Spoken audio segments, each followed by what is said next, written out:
إن الحمد لله نحمده ونستعينه ونستغفره ونعوذ بالله من شرور أنفسنا ومن سيئات أعمالنا من يهدي الله فلا مضل له ومن يضلله فلا هادي له وأشهد أن لا إله إلا الله وحده لا شريك له وأشهد أن محمدا عبده ورسوله وبعد فإن خير الحديث كتاب الله وخير الهدي هدي محمد صلى الله عليه وسلم وشر الأمور محدثاتها وكل محدثة بدعة وكل بدعة ضلالة وكل ضلالة في النار وقال عز وجل في القرآن المجيد أعوذ بالله من الشيطان الرجيم بسم الله الرحمن الرحيم يا أيها الذين آمنوا اتقوا الله حق تقاته ولا تموتن إلا وأنتم مسلمون وقال يا أيها الناس اتقوا ربكم الذي خلق من نفس واحدة وخلق منها زوجها وبث منهما رجالا كثيرا ونساء واتقوا الله الذي تسألون به والأرحام إن الله كان عليكم رقيبا وقال يا أيها الذين آمنوا اتقوا الله وقولوا قولا سديدا يصلح لكم أعمالكم ويغفر لكم ذنوبكم ومن يطع الله ورسوله فقد فاز فوزا عظيما اللهم صل على محمد وعلى آل محمد كما صليت على إبراهيم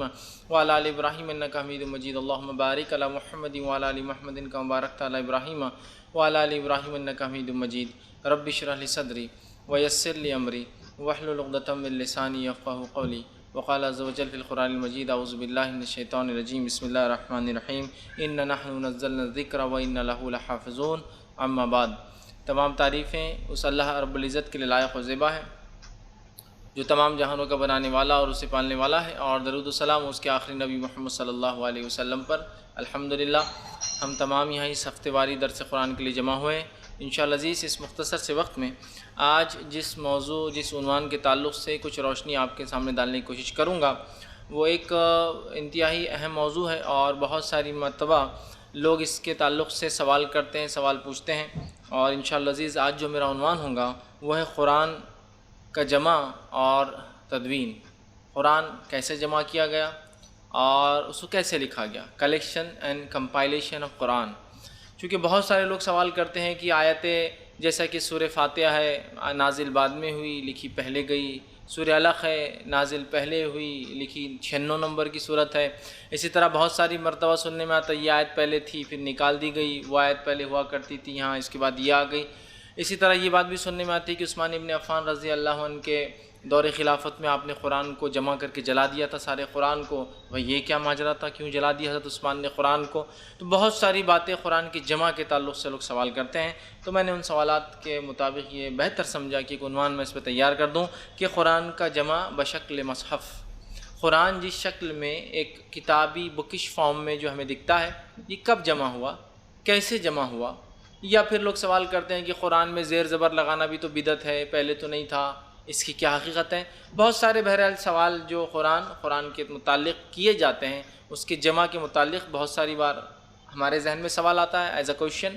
بہت ساری بار غیر مسلم یہ سوال اٹھاتے ہیں کہ قرآن تو حضرت عثمان نے جلا دیا تھا، اس کے بعد انہوں نے خود لکھ دیا اپنے دل سے۔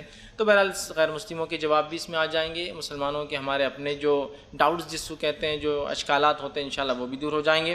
اللہ رب العزت نے اپنی کتاب قرآن کے اندر سورہ ہجر سورہ نمبر 15 اور آیت نمبر 9 میں فرمایا کہا ان نحن نزلنا الذکر وان لہ لحافظون، کہ یہ ہم ہیں جو اس ذکر کو نازل کرتے ہیں اور ہم ہی ہیں جو اس ذکر کی حفاظت کرنے والے ہیں۔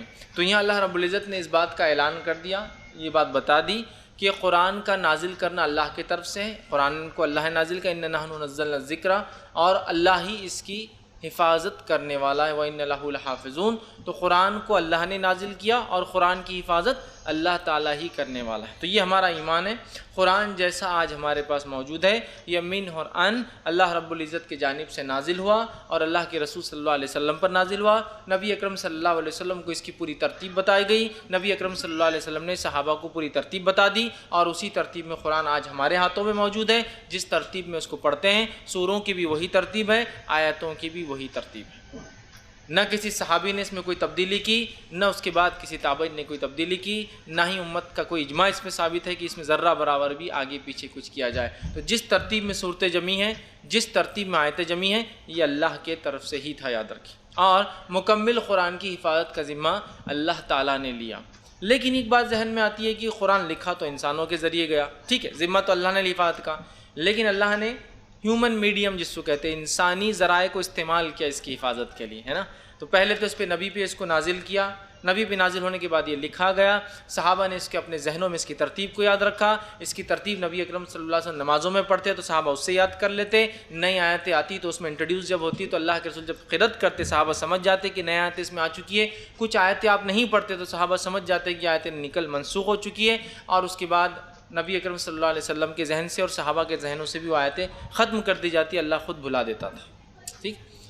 تو جو قرآن آج موجود ہے جس کو مصحف عثمانی ہم کہتے ہیں، حضرت عثمان نے چونکہ پوری امت کو اس پہ جمع کیا تھا، وہ وہی ہے جو اللہ رب العزت کی طرف سے نازل ہوا تھا اور اللہ نے اس کی حفاظت کا ذمہ لے لیا، یہ آیت بیان کری۔ میں یہ بات کیوں رکھ رہا ہوں؟ ورنہ ایسا نہ ہو کہ میرا جب میں بات کروں تو بیچ میں آپ کو شک شبہات پیدا ہو جائیں، شیطان آ کر بہکانے لگے، ارے عثمان کے دور میں تو ایسا ہوا، ارے فلاں تو ایسا ہوا، انسانوں نے لکھا، گم بھی سکتی ہے۔ اس لیے میں کہہ رہا ہوں اللہ نے حفاظت کا ذمہ لیا، ہیومن میڈیم کو، انسانی ذرائع کو اللہ نے استعمال کیا اور اللہ نے ان کے انسانوں کے ذریعے اس کتاب کو جو محفوظ کر دیا اور قیامت تک کے لیے محفوظ ہے۔ شروعاتی دور میں یہ کیسے لکھی گئی، کیا معاملہ رہا، تو اس تعلق سے انشاءاللہ عزیز ہم تفصیلات انشاءاللہ آج دیکھیں گے۔ تو یہ بات پہلے جان لے اس درس کے شروعات میں ہی، قرآن کی حفاظت کا ذمہ اللہ نے لیا ہے اور اس میں کوئی رد و بدل اور تبدیلی نہیں ہو سکتی ہے، اور اللہ نے اس کو انسانی ذریعے کے جو ہے میڈیم سے اس کو محفوظ بھی کر لیا۔ اسی طرح نبی اکرم صلی اللہ علیہ وسلم کو فطری طور سے ایک ڈر رہا کرتا تھا، جب قرآن نازل ہوتا تو آپ صلی اللہ علیہ وسلم جلدی پڑھنے کی کوشش کرتے۔ جبرائیل علیہ السلام قرآن نازل جب آپ کو پڑھ کر سناتے تو آپ صلی اللہ علیہ وسلم فوراً لپکتے اور سن کر دہرانا شروع کر دیتے۔ تو اللہ رب العزت نے جب نبی کی کیفیت دیکھی کہ نبی اکرم صلی اللہ علیہ وسلم قرآن کو سنتے ہیں اور اس کو دہرانا چاہتے، جلدی پڑھنا چاہتے ہیں، تو اللہ رب العزت نے سورہ نمبر 75 سورہ قیامہ یا سورہ انسان جس کو کہتے ہیں، اس کی آیت نمبر 16 اور 17 میں نبی اکرم صلی اللہ علیہ وسلم حکم دیا اور فرمایا لا تحرک بہ لسانک ولتعجل بہ، اے نبی اپنی زبان کو جلدی آپ آگے نہ بڑھو، یا اپنی زبان کے ذریعے آپ جلدی قرآن نہ پڑھو، عجلت مت کرو۔ کیا فرمایا؟ لا تحرک بہ لسانک، اپنی زبان کو حرکت مت دو جلدی، ولتعجل بہ، اور عجلت مت کرو، جلد بازی مت کرو۔ مطلب جبرائیل علیہ السلام آتے، قرآن پڑھنا شروع کرتے اور آپ بھی دہرانا شروع کر دیتے۔ کیوں؟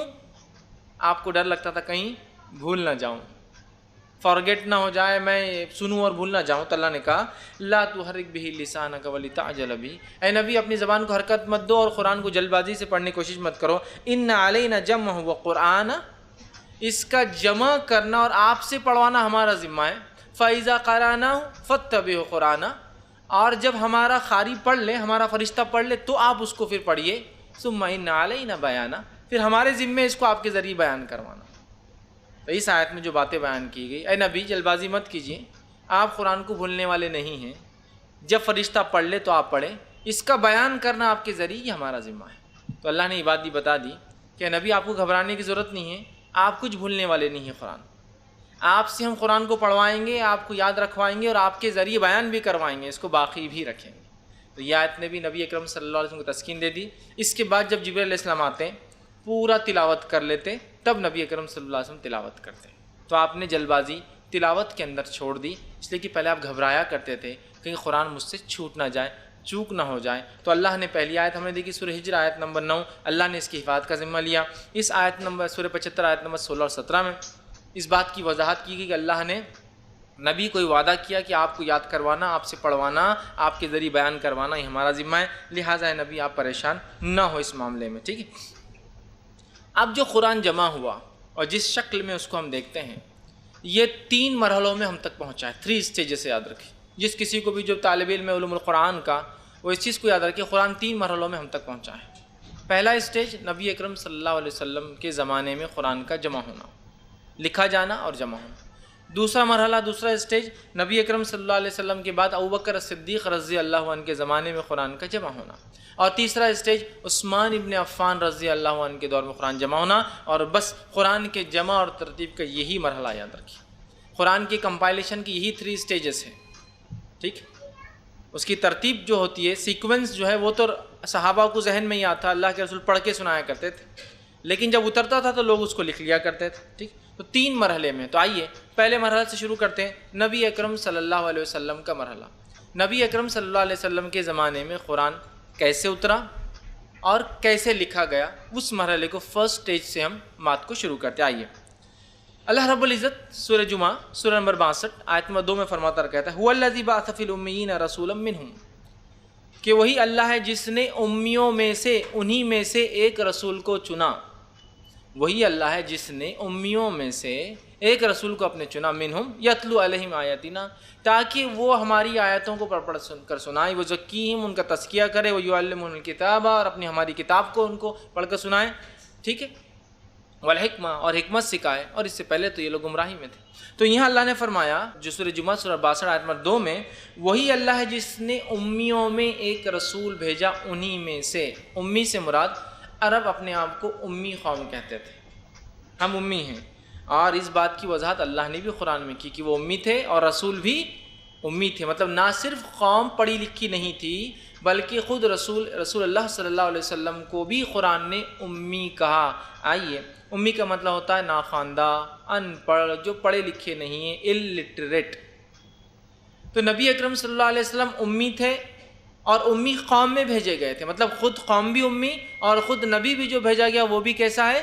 امی ہے، پڑھا لکھا نہیں ہے، ٹھیک۔ اللہ نے کیا فرمایا سورہ اعراف سورہ نمبر 7 آیت نمبر 158 میں، فآمنوا باللہ ورسولہ النبی الأمی، تو ایمان لاؤ اے لوگو، کس پر؟ اللہ پر اور اس کے امی رسول پر، وہ رسول جو لکھنا پڑھنا نہیں جانتا۔ دوسری جگہ فرمایا سورہ اعراف سورہ نمبر 7 آیت میں 157 کے اندر، الذین یتبعون الرسول النبی الأمی، وہ لوگ، صحابہ کی خصوصیت کیا ہے؟ صحابہ ایسے نبی کی اتباع کرتے ہیں جو امی ہیں، صحابہ ایک ایسے نبی کی اتباع کرتے، کیا فرمایا؟ الذین یتبعون الرسول النبی الأمی، کہ صحابہ وہ لوگ ہیں جو ایک امی رسول کی اتباع کرتے ہیں، ایک ایسے رسول کی اتباع کرتے ہیں جو ناخواندہ ہے، جو پڑھا لکھا نہیں ہے۔ تو قوم بھی امی، نبی بھی امی، لیکن یہاں ایک وضاحت کی ضرورت ہے، ایک وضاحت، کلیریفیکیشن کی ضرورت ہے۔ اگر میں آپ سے ایک عام زبان میں پوچھوں آج کے دور کے حساب سے، ٹریڈیشن کے حساب سے، کہ اس مجمع میں ایسا کون ہے جو بالکل پڑھا لکھا نہیں، جاہل ہے، ہاتھ اٹھائے، تو ایسے کتنے لوگ جو بولیں گے ہم میں سب سے بڑا ان پڑھ ہے، دوسرا بولیں گا نہیں یار اس سے بڑا ان پڑھ فیض بھائی میں ہوں، تیسرا بولیں گا سب سے بڑے جاہل تو ہم ہیں، ہم سے بات کرو فیض بھائی آپ، ایسا کوئی ہوں گا؟ بلکہ حالات یہ ہوں گی کہ جو پڑھا لکھا نہیں بھی ہے اور کوئی بازو والا بولیں گا تم نہیں نا پڑھے لکھے بولو، تو بولیں گا نہیں میں ایک بار گیا تھا اسکول فیل ہو گیا، آیا کچھ بھی نہیں، میں بولوں۔ تو کوئی اپنے آپ کی جہالت کا اظہار کرتا ہے کہ بتائیے؟ لیکن اگر وہ جہالت ایک فخر کی علامت ہو تو، اور وہ جہالت میں بھی ایک خصوصیت ہو تو عربوں کو جو امی، اور وہ اپنے آپ کو امی کہتے بھی تھے، فخر سے کہتے تھے مکے والے، کیوں؟ اس لیے مطلب ہم ان پڑھ ہیں، ہم پڑھے لکھے نہیں ہیں، ہم لکھتے نہیں ہیں، ہم کو لکھنا نہیں آتا، اس کا یہ معنی ہوتا ہے۔ کیوں کہتے تھے؟ اس لیے اس بات کو یاد رکھیے، جو قوم ہر چیز کو یاد کر لیتی تھی اس کو لکھنے کی ضرورت نہیں تھی، تو وہ خاص طور سے بولتے تھے ہم امی ہیں، ہم لکھتے نہیں ہیں، تم لوگوں کو لکھنے کی ضرورت پڑتی ہے اس لیے کہ تمہاری ذہن، تمہاری عقلیں کمزور ہے۔ تو عربوں کا اپنے آپ کو امی کہنا فخر تھا، اس لیے کہ اللہ نے ان میں خاص صلاحیت دی تھی۔ وہ کیا تھی؟ وہ ایسی باتوں کو اتنے فن اور مہارت سے یاد رکھ پاتے جن باتوں کو ہم یاد بھی نہیں رکھ پاتے۔ مطلب اتنی مہارت تھی کہ عبداللہ ابن عباس رضی اللہ عنہما فرماتے ہیں کہ جب ہمارے پاس عربوں میں ہم چھوٹے بچے ہوا کرتے ہیں تو تبھی ہم کو لقمان حکیم کی 50 کتابیں یاد کرا دی جاتی تھی۔ عبداللہ ابن عباس کو بچپن میں لقمان جو حکیم، حکمت والے انسان تھے، حکیم بولے تو دوا والے نہیں، حکمت والے انسان تھے، ان کے اقوال کی 50 کتابیں ان کو بچپن میں یاد کرا دی گئی تھی، 50 بکس۔ سبحان اللہ، آج ہمارے بچوں کو 10-12 سبجیکٹس ہوتے ہیں اور اس کے اندر ایک سبجیکٹ میں 10-12 چیپٹرز ہوتے، یاد نہیں ہوتے ہیں، لیکن عربوں کی خصوصیت تھی ایک بار کوئی چیز کو پڑھ لیا بس اب ان کو دوبارہ پڑھنے کی ضرورت نہیں تھی۔ تو 50 کتابیں یاد کر لی تھی انہوں نے، سمجھ رہے آپ؟ ایسی ذہانت جس قوم کے پاس ہو تو کائے کو لکھے اور کائے کو پڑھے۔ تو ان کا امی کہنا فخر تھا، ورنہ ہم لوگ سمجھتے ہیں اللہ کے رسول امی تھے تو میں بھی پڑھوں گا لکھوں گا نہیں، ان کا امی ہونا فقریہ تھا، اس لیے کہ ہر چیز کو میمورائز کر لیتے تھے، ہر چیز کو یاد کر لیتے تھے۔ اور آج بھی ایسے لوگ میں نے دیکھے، ایک صاحب تھے، نابینا تھے، حافظ تھے، اللہ ان پر رحم کرے، ان کی مغفرت کرے، انتقال کر گئے۔ ایک مرتبہ ایک شاعر ان کے پاس آیا اور آ کر کہا کہ میں ایک کلام آپ کو پڑھ کر سناؤں گا۔ انہوں نے کہا دیکھو میرے کو بور مت کرو، میں تمہیں بہت برا حال کر دوں گا۔ نابینا تھے، حافظ تھے، کہا مجھے بور نہیں کرنا تو برا حال کر دوں گا۔ شاعر پھر بھی شاعر ہے، کوئی نہ کوئی ان کو چاہیے جس کو کلام سنائے، کہا سناؤں گا۔ تو کہا آج اگر تم نے مجھے کلام سنایا نا تو تمہاری عزت کی آج دھجے اڑا دوں گا شام میں۔ تو بولے نہیں پھر بھی سنو۔ انہوں نے اپنی پوری غزل پڑھ کے سنا دی۔ یہ حافظ صاحب بیچارے تلمل ہوئے، نابینا تھے، بھاگ کر بھی نہیں جا سکتے، اٹھ کے سن لی۔ شام میں مجلس جمع ہوئی شعراء کی، شاعروں کی، جہاں اس کو یہ کلام پڑھنا تھا۔ وہ حافظ صاحب بھی پہنچ گئے. لوگوں نے کہا حافظ صاحب آج آپ اس مجلس میں, تو کہا آج میں بھی ایک نظم سنانے والا ہوں, لہٰذا مجھے پہلا چانس دیا جائے. لوگوں نے کہا ٹھیک ہے آپ نظم سنائیے, اور اس شاعر سے پہلے جس کی نظم تھی ہو بہو انہوں نے پڑھ کر سنا تھی. اب شاعر تو یہ چور ہے, اس نے میری نظم چرائے, اور یہ ہے, اور میں یہ کر دوں گا وہ کر دوں گا. تو انہوں نے کہا ایک منٹ, اگر یہ نظم تیری ہے تو حافظ سے پڑھ کر سنا دے. نابینا تھے نا, میں نے تو حافظ سے سنایا. سب شاعروں نے کہا نہیں یہ بات صحیح ہے, جو آدمی لکھتا اس کو حفظ رہتی والے نظم تم نے نہیں لکھے. اور وہ شاعر پر الزام لگ گیا چوری کا, پلیجرائزیشن کا, کہ کسی کو دیکھ کے نقل کیا. وہ اتنا پچھتائے. جب رات میں محفل ختم ہوئی, حافظ صاحب باہر آئے تو شاعر نے کہا یار تو نے بہت بڑا دھوکہ دیا. تو حافظ صاحب نے کیا کہا, پہلے ہی بولا تھا نا صبح نظم مت سنا, نہیں تو آج برا حل کر دوں گا تیرا. تو آج بھی ایسے لوگ ہیں جو ایک بار سنتے ہیں تو یاد رکھ لیتے ہیں. تو عربوں میں یہ خصوصیت تھی, اس لیے وہ فخر سے اپنے آپ کو کیا کہتے تھے, امی. تو آپ کو یہ نہ کہے میں بھی پڑھا لکھا نہیں امی ہوں, تو وہ کوئی علامت نہیں یاد رکھی, چونکہ وہ ہر چیز کو یاد رکھ پاتے تھے, اس لیے وہ لکھتے نہیں تھے. اس لیے عربوں میں لکھنے پڑھنے کا چلن نہیں تھا, چونکہ ہر چیز کو یاد کر. حالانکہ ادبی اعتبار سے, شاعری کے اعتبار سے بہت آگے تھے. ہر چیز کو یاد کرنے کی خصوصیت اللہ رب العزت نے ان میں دے رکھی تھی. اور یہی وجہ ہے کہ فن حدیث جو ہم تک آئی نا, حدیث ہے, بہت سارے لوگ آتے ہیں اور کیا کرتے ہیں مذاق اڑانے کے لیے حدیث کا, آ کے بولتے ہیں کہ ایک قصہ سنا دیتے کوئی, آپ قصہ سنانے کے بعد بولتے چلو اب تم سناؤ. آپ بولتے ہیں ایسا ایسا, دیکھو کتنا فرق ہو گیا نا تمہارے قصہ سنانے میں, تو حدیث بھی ایسی گڑبڑ ہو گئی پوری. ارے یار, تو یاد رکھیے حدیث جو سنانے والا تھا نا وہ ذات موجود ہے, نہ سننے والے لوگ موجود ہیں. کہ تو سنانے والا جب اہم ہوتا ہے تو سننے والے اس کی ہر چیز کو رٹ لیتے ہیں. جب کسی کو اہمیت دی جاتی ہے لوگ اس کی بات کو ہمیشہ کے لیے یاد رکھ لیتے ہیں. ایک صاحب سے میری ملاقات ہوئی اور ان کا حافظہ ایسا تھا کہ میری ہر تقریر کو انہوں نے یاد کر لیا, مجھے یاد نہیں وہ ان کو یاد ہے سیکوینس. سمجھ رہا ہوں, ایسے بھی لوگ ہوتے ہیں چونکہ وہ پسند کرتے ہیں تو ہر چیز یاد کر لی میری. تو نہ بولنے والا وہ موجود ہے نہ سننے والے وہ لوگ ہیں. تو عربوں میں اس صلاحیت اور خصوصیت تھی, ہر چیز کو یاد کر لے. تو نبی امی, قوم امی, اور اس میں ایک رسول اللہ رب العزت نے بیچا. اب جو ہے اللہ رب العزت نے نبی اکرم صلی اللہ علیہ وسلم کو خاص طور سے پڑھنا لکھنا نہیں سکھایا. اللہ چاہتا تو سکھا سکتا تھا, چونکہ مکہ کے اندر نبی اکرم صلی اللہ علیہ وسلم جب موجود تھے, ایسے لوگ موجود تھے جن کی تعداد 10 سے لے کر 50 60 70 کے بیچ میں کہی جاتی ہے جو لکھنا پڑھنا جانتے تھے. جیسا عمر ابن خطاب, ان کے والد خط و کتابت کرتے تھے, اسی لیے ان کا لقب تھا خطاب, یا ان کو کہا گیا خطاب لکھنے والا. تو ایسے لوگ تھے. حضرت عمر خود لکھے پڑھے انسان تھے, لکھنا بھی جانتے تھے پڑھنا بھی جانتے تھے, بلکہ توریت اور انجیل بھی آپ پڑھ چکے تھے, مطلب عبرانی زبان اور سوریانی زبان کا بھی علم رکھتے تھے. لیکن عموماً عرب پسند نہیں کرتے تھے لکھنے پڑھنے کو, خصوصاً لکھتے پڑھتے تھے, کیونکہ عموماً یاد رکھ لیتے تھے. لیکن کچھ لوگ پڑھتے اور لکھتے بھی تھے, ٹھیک. لیکن اللہ کے رسول کو اللہ نے ان میں پیدا نہیں کیا, مطلب لکھنے پڑھنے والا نہیں بنایا. کیوں نہیں بنایا؟ اللہ نے خود اس کی حکمت سورہ عنکبوت سورہ نمبر 29 آیت نمبر 48 نے فرمایا, کہا وما كنت تتلو من قبله من کتاب ولا تخطه بيمينك اذا لارتاب المبطلون. اللہ نے فرمایا, کہا اے نبی آپ کو ہم نے اللہ کے فرمایا, اللہ فرما رہا ہے اس سے پہلے تو ہم نے آپ کو کوئی کتاب آپ نہ کوئی کتاب پڑھتے تھے اور نہ کسی کتاب کو اپنے ہاتھ سے آپ نے کبھی لکھا تھا, ورنہ شک اور شبے کرنے والوں کا شک اور شبہ آپ پر اور بڑھ جاتا. اے نبی اس سے پہلے نہ آپ لکھنا جانتے نہ آپ پڑھنا جانتے تھے, ورنہ اگر آپ لکھنا پڑھنا جانتے تو جن کے دل میں مرض تھا, شک تھا, شبہ تھا, وہ بڑھ جاتا. محمد صلی اللہ علیہ وسلم تو بہت پڑھا لکھا آدمی تھا, تو قرآن لکھ دیا. ایک انٹیلیجنٹ آدمی اگر کوئی کارنامہ انجام دیتا تو آپ کہتے اس کو تو اللہ نے صلاحیت دی ہے, کر لیا ہوں گا. ایک تیز بھاگنے والا کو ریکارڈ بنائے تو آپ کہیں گے وہ تو بھاگتا ہی ہے, ریکارڈ تو بنائیں گا ہی. ایک آدمی جس کا حافظہ اچھا ہے, بولتا اچھا, تو آپ کہیں بولتا اچھا ہے تو جیتنا تو ہے ہی, سمجھ رہے. لیکن نبی اکرم صلی اللہ علیہ وسلم لکھتے تھے نہ پڑھتے تھے, اس کے بعد بھی قرآن آپ پر نازل ہوا, یہ ایک معجزہ تھا, یاد رکھیں. تو خاص طور سے اللہ نے اپنے نبی کو پڑھا لکھا بنا سکتا تھا, پھر بھی کیا رکھا, امی رکھا. اس کے پیچھے ایک مشن اور ایک مقصد تھا اللہ کا, ورنہ جن کے دلوں میں مرض ہے وہ الزام لگا دیتے رہے محمد تو بہت بڑے شاعر تھے تو لکھ لیے ہوں گے قرآن بھی. لہٰذا اس الزام کو اللہ نے ختمی کر دیا. نبی اکرم صلی اللہ علیہ وسلم جو ہے امی تھے, پڑھے لکھے نہیں تھے. اب جب نبی اکرم صلی اللہ علیہ وسلم پر قرآن نازل ہوتا تو آپ صلی اللہ علیہ وسلم قرآن کو سنتے, سننے کے بعد صحابہ میں سے ایک صحابی کو بلاتے اور بلانے کے بعد ان کو ڈکٹیٹ کر دیتے کیا آیا ہے. ڈکٹیٹ کرنے کے بعد وہ صحابی اس چیز کو جو آپ کہہ دے آپ بیان کرتے لکھ لیتا. لکھنے کے بعد اللہ کے رسول صلی اللہ علیہ وسلم پھر اس صحابی سے کہتے ہیں مجھے دوبارہ پڑھ کر سناؤ, تاکہ اگر لکھنے والے سے کوئی مسٹیک یا غلطی ہو گئی تو اس کی اصلاح ہو جائے. کتنی احتیاط کی گئی لکھنے میں, دیکھیں. پہلے وحی نازل ہوتی آپ صلی اللہ علیہ وسلم صحابی کو بلاتے، صحابی آتے، پھر آپ کہتے لکھو، وہ صحابی لکھتے، لکھنے کے بعد آپ کہتے پڑھو، وہ پڑھ کر سناتے. اور کم و بیش نبی اکرم صلی اللہ علیہ وسلم سے 24 سے زیادہ لوگوں نے قرآن کی کتابت کی، کاتبین وحی جنہیں کہا جاتا ہے، جس میں مشہور اور معروف سب سے پہلے خلفائے راشدین ابوبکر صدیق، عمر ابن خطاب، عثمان ابن عفان، علی بن ابی طالب رضی اللہ عنہما سر فہرست سب سے اول.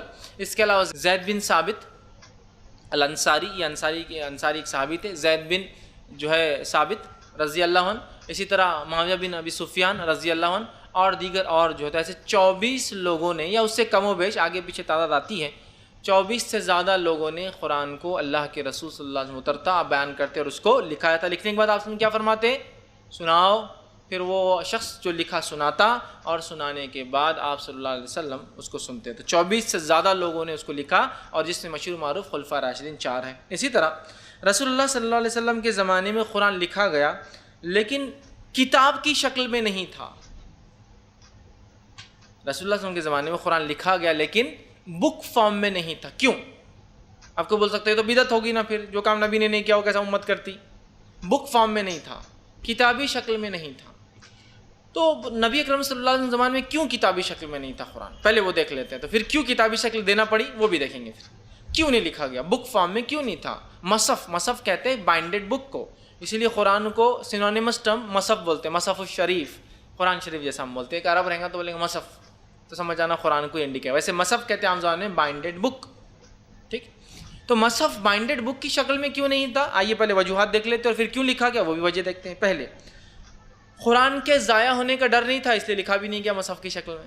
قرآن کے غائب ہونے کا، ختم ہونے کا، لکت ہونے کا، ولکت ہونے کا، مٹ جانے کا ڈر ہی نہیں تھا، تو لہٰذا کبھی بک فارم میں لکھنے کا سوچا بھی نہیں گیا. دوسری وجہ، بہت سارے صحابہ کو قرآن یاد تھا. سمجھ رہا، بہت سارے صحابہ قرآن یاد تھا، تو اگر ڈر بھی ہوتا تو دوسرے کو صحابی بتا سکتا تھا. تو بہت سارے لوگوں کو یاد تھا، اس لیے بھی کتابی شکل میں لکھا گیا. تیسرا، قرآن آپ صلی اللہ علیہ وسلم کی زندگی میں نازل ہوتا گیا، حتیٰ کہ 9 دن پہلے آپ کی وفات سے پہلے بھی وہی، مطلب 3 جو ہے ربیع الاول تک وہی نازل ہوتی رہی. اب بتائیے نبی اکرم صلی اللہ علیہ وسلم کب قرآن کو شکل دیتے، جبکہ آپ کی وفات انتقال سے 9 دن پہلے تک تو قرآن نازل ہی ہو رہا تھا. تو امپاسبل تھا کہ قرآن کو مصحف کی شکل میں لکھا جائے جبکہ وہ اتر رہا تھا، اور 9 ڈے بیفور تک اترتا رہا، 9 دن پہلے. اور آخری آیت جو ایک معروف قول ہے اس کے مطابق سورہ بقرہ سورہ نمبر 2 اس کی آیت نمبر 283 اور 284 نازل ہوئی. آخری آیت ہے اور یہ معاملات کی لین دین کی آیت ہے، پڑھ لے کبھی اس کو، بڑی اہم آیت ہے. یہ اترتی رہی. ٹھیک، اس کے علاوہ کچھ نے کہا سود کی آیتیں بھی اتری اسی آخری وقت میں، جو کہ آیت نمبر 78 سے لے کر 82 اور اس کا 83 84 تھی، واللہ عالم. لیکن 9 دن پہلے تک وہی نازل ہوتی رہی. اب 9 ڈے بیفور تک کوئی کام ہو رہا ہے تو اس کا ٹائم کب ملے گا انسان کو کہ اس کو بک فارم میں لکھا جائے. سیکوینس ذہنوں میں سب کو یاد ہے، صحابہ کو لکھا ہوا بھی ہے، لیکن لکھا ہوا سیکوینس میں نہیں، بک فارم میں. ذہنوں میں سب کے سیکوینس ہے، ترتیب سب کے ذہنوں میں ہے، لیکن ترتیب میں کتابی شکل میں لکھا ہوا نہیں. کیوں؟ تو 9 دن پہلے تک وہی نازل ہوتی رہی. اسی طرح قرآن جس ترتیب میں اترا اس ترتیب میں لکھا نہیں گیا. کیوں؟ تو ترتیب الگ ہوتی تھی اور لکھا الگ جاتا تھا. اب آپ بولیں گے کیسے ہوتا تھا یہ؟ آئیے سمجھاتا ہوں آپ کو. مثال کے طور پر ہوتا یوں تھا، ایک آیت نازل ہوتی تھی اور نبی اکرم صلی اللہ علیہ وسلم فرماتے تھے اس آیت کو لے جا کر اس صورت میں لگا دو. صاحب پوچھتے تھے کہاں؟ تو آیت نمبر 22 پہ اس کو ڈال دو. سمجھ لیجیے اب ایک سورہ شروع ہو رہا ہے اور ایک سورہ کی سمجھ لیجیے 21 آیت تک نازل ہو گئی ہے. لیکن ایسے ہی کئی صورتیں ایک ساتھ نازل ہوتی رہتی تھی، بڑی بڑی صورتیں، چھوٹی تو ایک ساتھ آتی تھی لیکن بڑی. مثال کے طور پر سورہ بقرہ بھی چالو ہے، سورہ نساء بھی آ رہی ہے، سورہ آل عمران بھی چالو ہے، سورہ مائدہ بھی آ رہی ہے ایک ساتھ. تو آپ سب یوں کرتے تھے، ایک وہی نازل ہوئی تو آپ کہتے تھے اس آیت کو یہاں لگا دو، سورہ بقرہ میں یہاں لگا دو. ایک آیت نازل ہوئی پھر اس کے بعد آپ سب فرماتے تھے اس آیت کو سورہ نساء میں ڈال دو. سمجھ رہے آپ؟ جس ترتیب میں قرآن اترا اس ترتیب میں لکھا نہیں گیا، کیونکہ ترتیب اترنا اور ترتیب دونوں الگ ہے.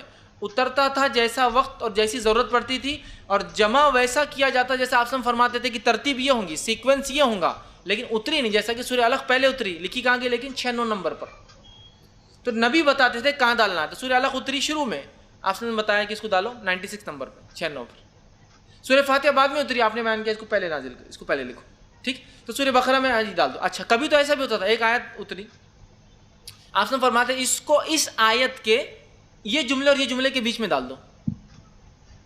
جیسے کہ الیوم اکملت لکم دینکم واتممت علیکم نعمتی ورضیت لکم الاسلام دینا، یہ سورہ مائدہ کی آیت نمبر 3 کا ایک حصہ ہے، اور یہ اترا حجۃ الوداع میں، پوری آیت نہیں اتری، صرف اتنا حصہ نازل ہوا، حالانکہ آیت بڑی ہے، آپ کھولیے سورہ مائدہ، آیت بڑی ہے لیکن اترا کتنا حصہ، اتنا، تو آپ نے بتا دیا اس کو لے جا کر کہاں فٹ کر دو، سورہ مائدہ کی آیت نمبر 3 کے لاسٹ میں ڈال دو۔ کبھی ایسا بھی ہوتا ایک جملہ اتر جاتا جو کہ آیت بن جاتی ہے، آیت نمبر 20 سمجھ لیجیے ایک سورت کی کوئی ہے، آپ نے فرماتے ہیں اس کی شروعات میں اس جملے کو لے جا کے ڈال دو، مطلب آیت اب کھسک جائیں گی ادھر، سمجھ رہے آپ؟ تو اترتا الگ ترتیب سے تھا، لکھا الگ ترتیب میں گیا، کیوں؟ تو لکھنے کی ترتیب اللہ نے بتایا ایسا لکھو، اترنے کی ترتیب اللہ نے طے کی، کیوں، کب اور کس ماحول اور موقع سے اتاریں گے، سمجھ میں آ گیا؟ تو پاسبل ہے کہ ایسا صورت ایک ساتھ اتر رہی تو ایک کتابی شکل میں لکھا جائے، یا کوئی کمپیوٹر لیپ ٹاپ لے کے بیٹھا ہے، وہاں تو کاغذ بھی نہیں عربوں کے پاس، کمپیوٹر لے کے بیٹھا چلو چینج کر دو تو مٹا دے رہا، ممکن ہی نہیں تھا، امپاسبل تھا کہ نبی اکرم صلی اللہ علیہ وسلم کی زندگی میں اس قرآن کو ترتیب میں یا بک فارم میں لکھا جائے، چونکہ کئی صورتیں ایک ساتھ نازل ہوتی تھی اور جس ترتیب میں اترتا تھا اس ترتیب میں جمع نہیں کیا جاتا تھا، جمع کی ترتیب، کمپائلیشن کی ترتیب الگ، سیکوینس الگ، اور پڑھنے کا اور جمع مطلب جو ہوتا تھا اس کا ایک سیکوینس، لیکن اترنے کا جو طریقہ تھا وہ مختلف ہوتا، اور کبھی بھی صورتیں کیسی بھی اترتی، پھر نبی اکرم صلی اللہ علیہ وسلم سے صحابہ انتظار کرتے کہ آپ کہاں فٹ کرو بولتے، اور پھر صحابہ لے جا کے وہاں فٹ کرے، اس وجہ سے وہ آپ کے زمانے میں کتابی شکل میں لکھا گیا۔ پانچویں وجہ، ٹھیک ہے، وہ یہ تھا جب تک وحی کا سلسلہ چالو تھا، وحی نازل ہو رہی تھی، قرآن نازل ہو رہا تھا، ممکن ہی نہیں تھا کہ قرآن کو لکھا جائے، کب تک؟ جب تک کہ وحی کا سلسلہ ختم نہیں ہو جاتا، وحی کا سٹاپ ہونا ضروری تھا قرآن کے لکھے جانے کے لیے، اس لیے کہ بہت ساری بار کچھ آیتیں نازل ہوتی اور اللہ کے رسول کیا فرماتے بعد میں معلوم، یہ آیت کو منسوخ کر دیا گیا، منسوخ سمجھتے آپ؟ ختم کر دیا گیا ہے، ابالش کر دیا گیا ہے، نکال دیا گیا، اب اس کی ضرورت نہیں ہے، سمجھ رہے؟ تو ظاہر سی بات ہے منسوخ کی تعلق سے کب تک کوئی چیز منسوخ ہو سکتی تھی؟ جب تک کہ نبی حیات ہے، نبی زندہ ہے، نبی کے زندگی تک آیتیں منسوخ ہو سکتی تھی، تو ضروری تھا وحی کا سلسلہ بند ہو جائے، وحی نازل ہونا بند ہو جائے، تبھی تو پھر لکھا جا سکتا ہے، ورنہ کسی بات کو ہم بک فارم میں لکھ دیں گے اور اس کے بعد نبی کہیں گے یہ ہٹا دو، یہ منسوخ ہوگی، تو سمجھ رہے ہیں؟ تو آیتیں چونکہ منسوخ ہوتی اس لیے انتظار کرنا ضروری تھا، وحی کے خاتمے کا انتظار کرنا پڑتا تھا۔ اسی طرح جو ہے یہ وجوہات تھی جن وجوہات کی بنیاد پہ نبی اکرم صلی اللہ علیہ وسلم کے زمانے میں قرآن بکش فارم میں کتابی شکل میں نہیں تھا، ترتیب جو ہم دیکھ رہے ہیں ویسا نہیں تھا، حالانکہ صحابہ کو ترتیب یاد تھی یہی، لیکن لکھا نہیں گیا تھا، اس کی وجوہات تھی۔ اب قرآن کن چیزوں پہ لکھا جاتا آپ کے زمانے میں، یہ بھی آپ سمجھ لیں۔ تو ہوتا یوں تھا، مثال کے طور پہ ایک وحی نازل ہوئی، صحابی آئے، آپ صلی اللہ علیہ وسلم نے کہا یہ وحی مجھ پر نازل ہوئی، اور صحابی فوراً آتے تھے اور اس کے بعد لکھ لیتے تھے۔ مثال کے طور پہ ایک صحابی آئے، وحی نازل ہوئی، فوراً وہ ایک پتا لاتے تھے، پتا کھجور کا بڑا جس کے بیچ میں ہوتا ہے نا، اس کی جو ہڈی بولیں گے اس پتے کی بہت موٹی ہوتی ہے، وہ لاتے تھے، اس پہ لکھ لیتے تھے، یہ ایک طریقہ تھا۔ دوسرا، وحی نازل ہوتی تھی، کپڑا نکال کے لاتے تھے، کپڑے پہ لکھ لیتے تھے، سمجھ رہا؟ کپڑا نکالا، کپڑے پہ لکھ لیا۔ وحی نازل ہوئی اور کچھ نہیں تھا، صحابی پلٹے اور دروازے پہ لکھ دیا، لکڑی پہ لکھا گیا، سمجھ؟ وحی نازل ہوئی اور اسی طرح کچھ نہیں تھا تو جانور کی وہ ہوتی ہے نا کھال جس سے پینے کے پانی کی بوتلیں بناتی مشکی، وہ نکالا، اس پہ لکھ لیا۔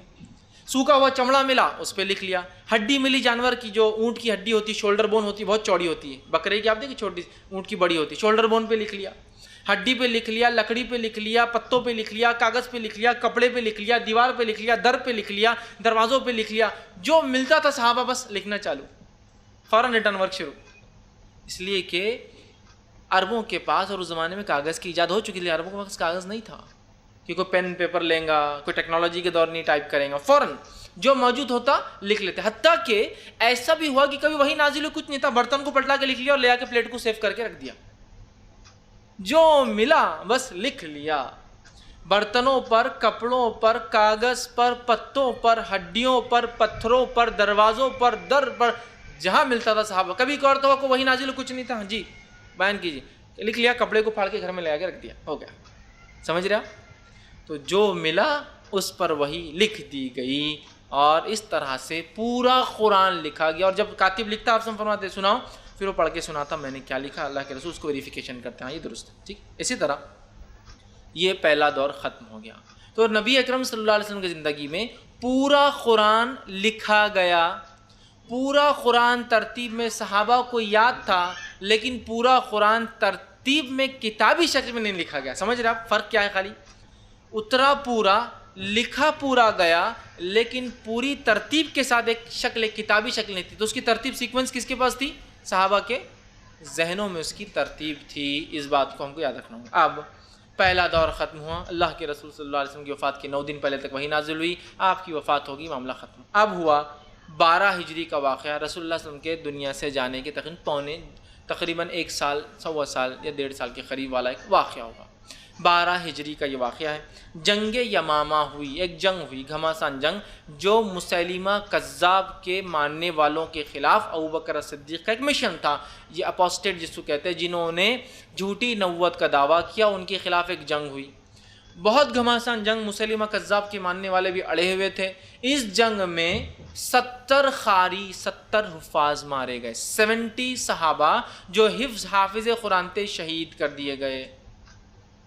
جب یہ 70 شہید ہوئے تو عمر کے ذہن میں ایک بات ہے رضی اللہ عنہ، اور عمر ابن خطاب رضی اللہ عنہ نے سوچا اگر صحابہ ایسے ہی مارے گئے جو حافظ قرآن ہیں تو قرآن تو لکھا ہوا ہے لیکن ترتیب کے گم ہو جانے کا ڈر لائق ہے، کیونکہ سارے صحابہ حافظ نہیں تھے.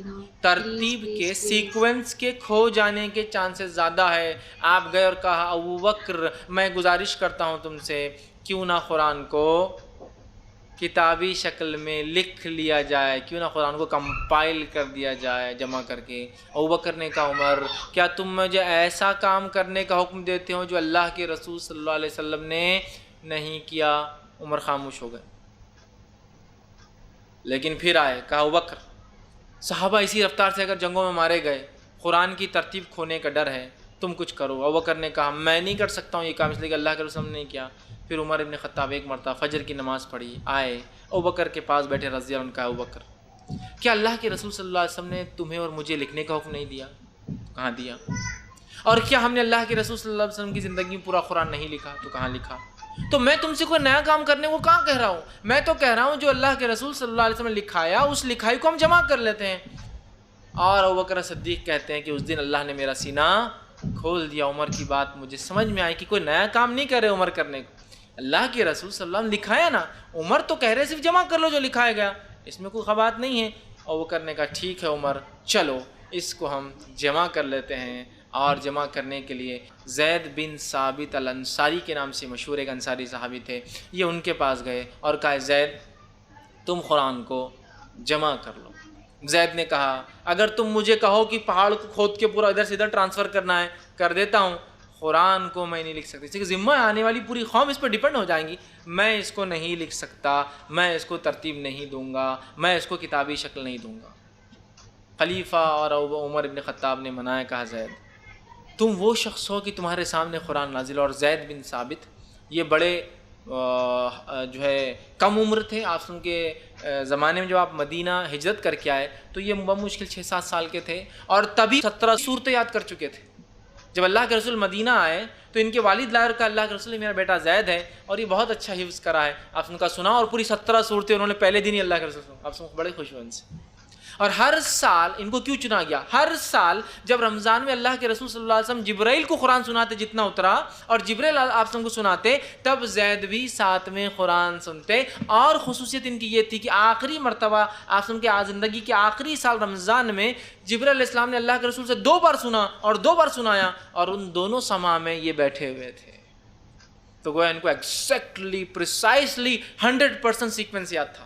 اور آپ رمضان کے بعد 2-3 مہینے میں انتقال کر گئے ربیع الاول کے اندر. تو ان کو ایگزیکٹلی سیکوینس یاد تھی.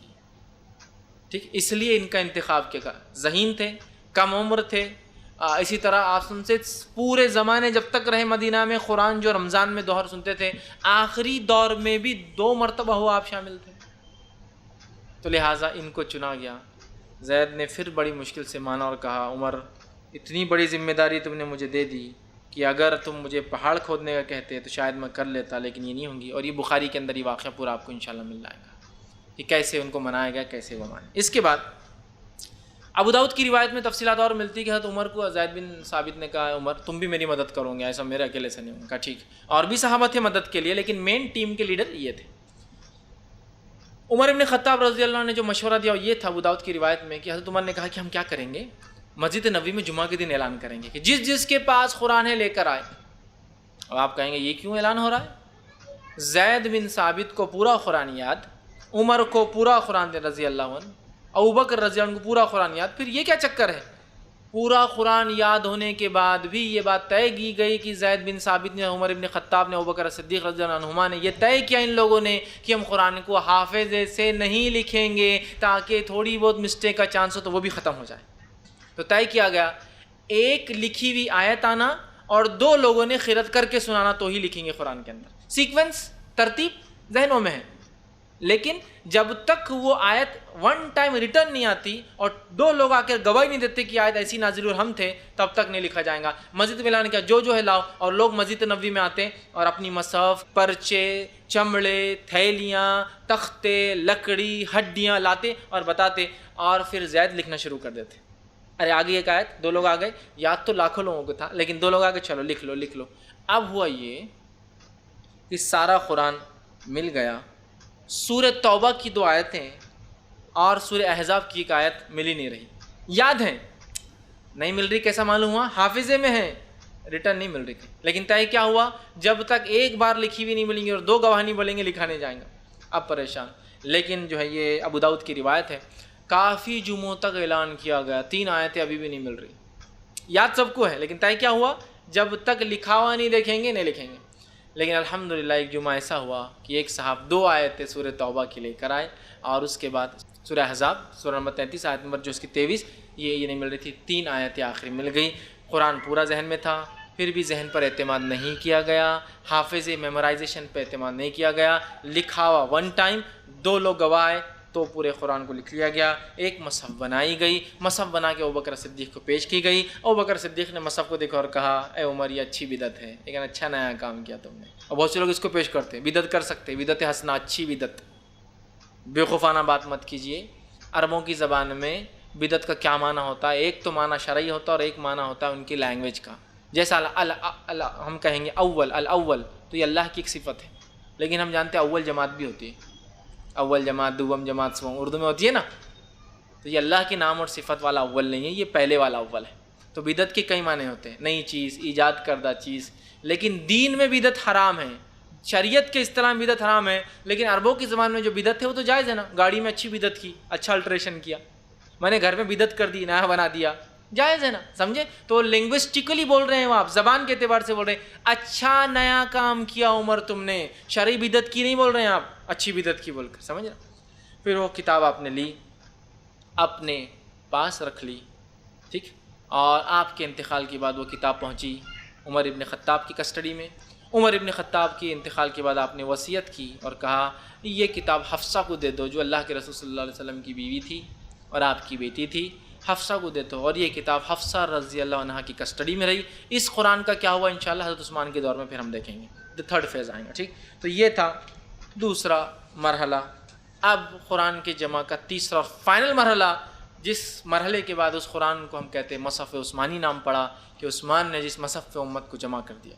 عثمان ابن عفان کا دور آیا اور اسلامی سلطنت 5 ٹائمز بڑھ گئی جو عمر ابن خطاب کے زمانے میں تھی. ابوبکر صدیق کے زمانے تو بہت تھوڑی تھی، عمر ابن خطاب کے زمانے بڑی، لیکن وہ بڑی بھی کتنی تھی؟ 2 لاکھ اسکوائر مائلز، 2 لاکھ مربع میل تھی، مطلب 3.5 لاکھ کلومیٹر کی حکومت تھی ان کی.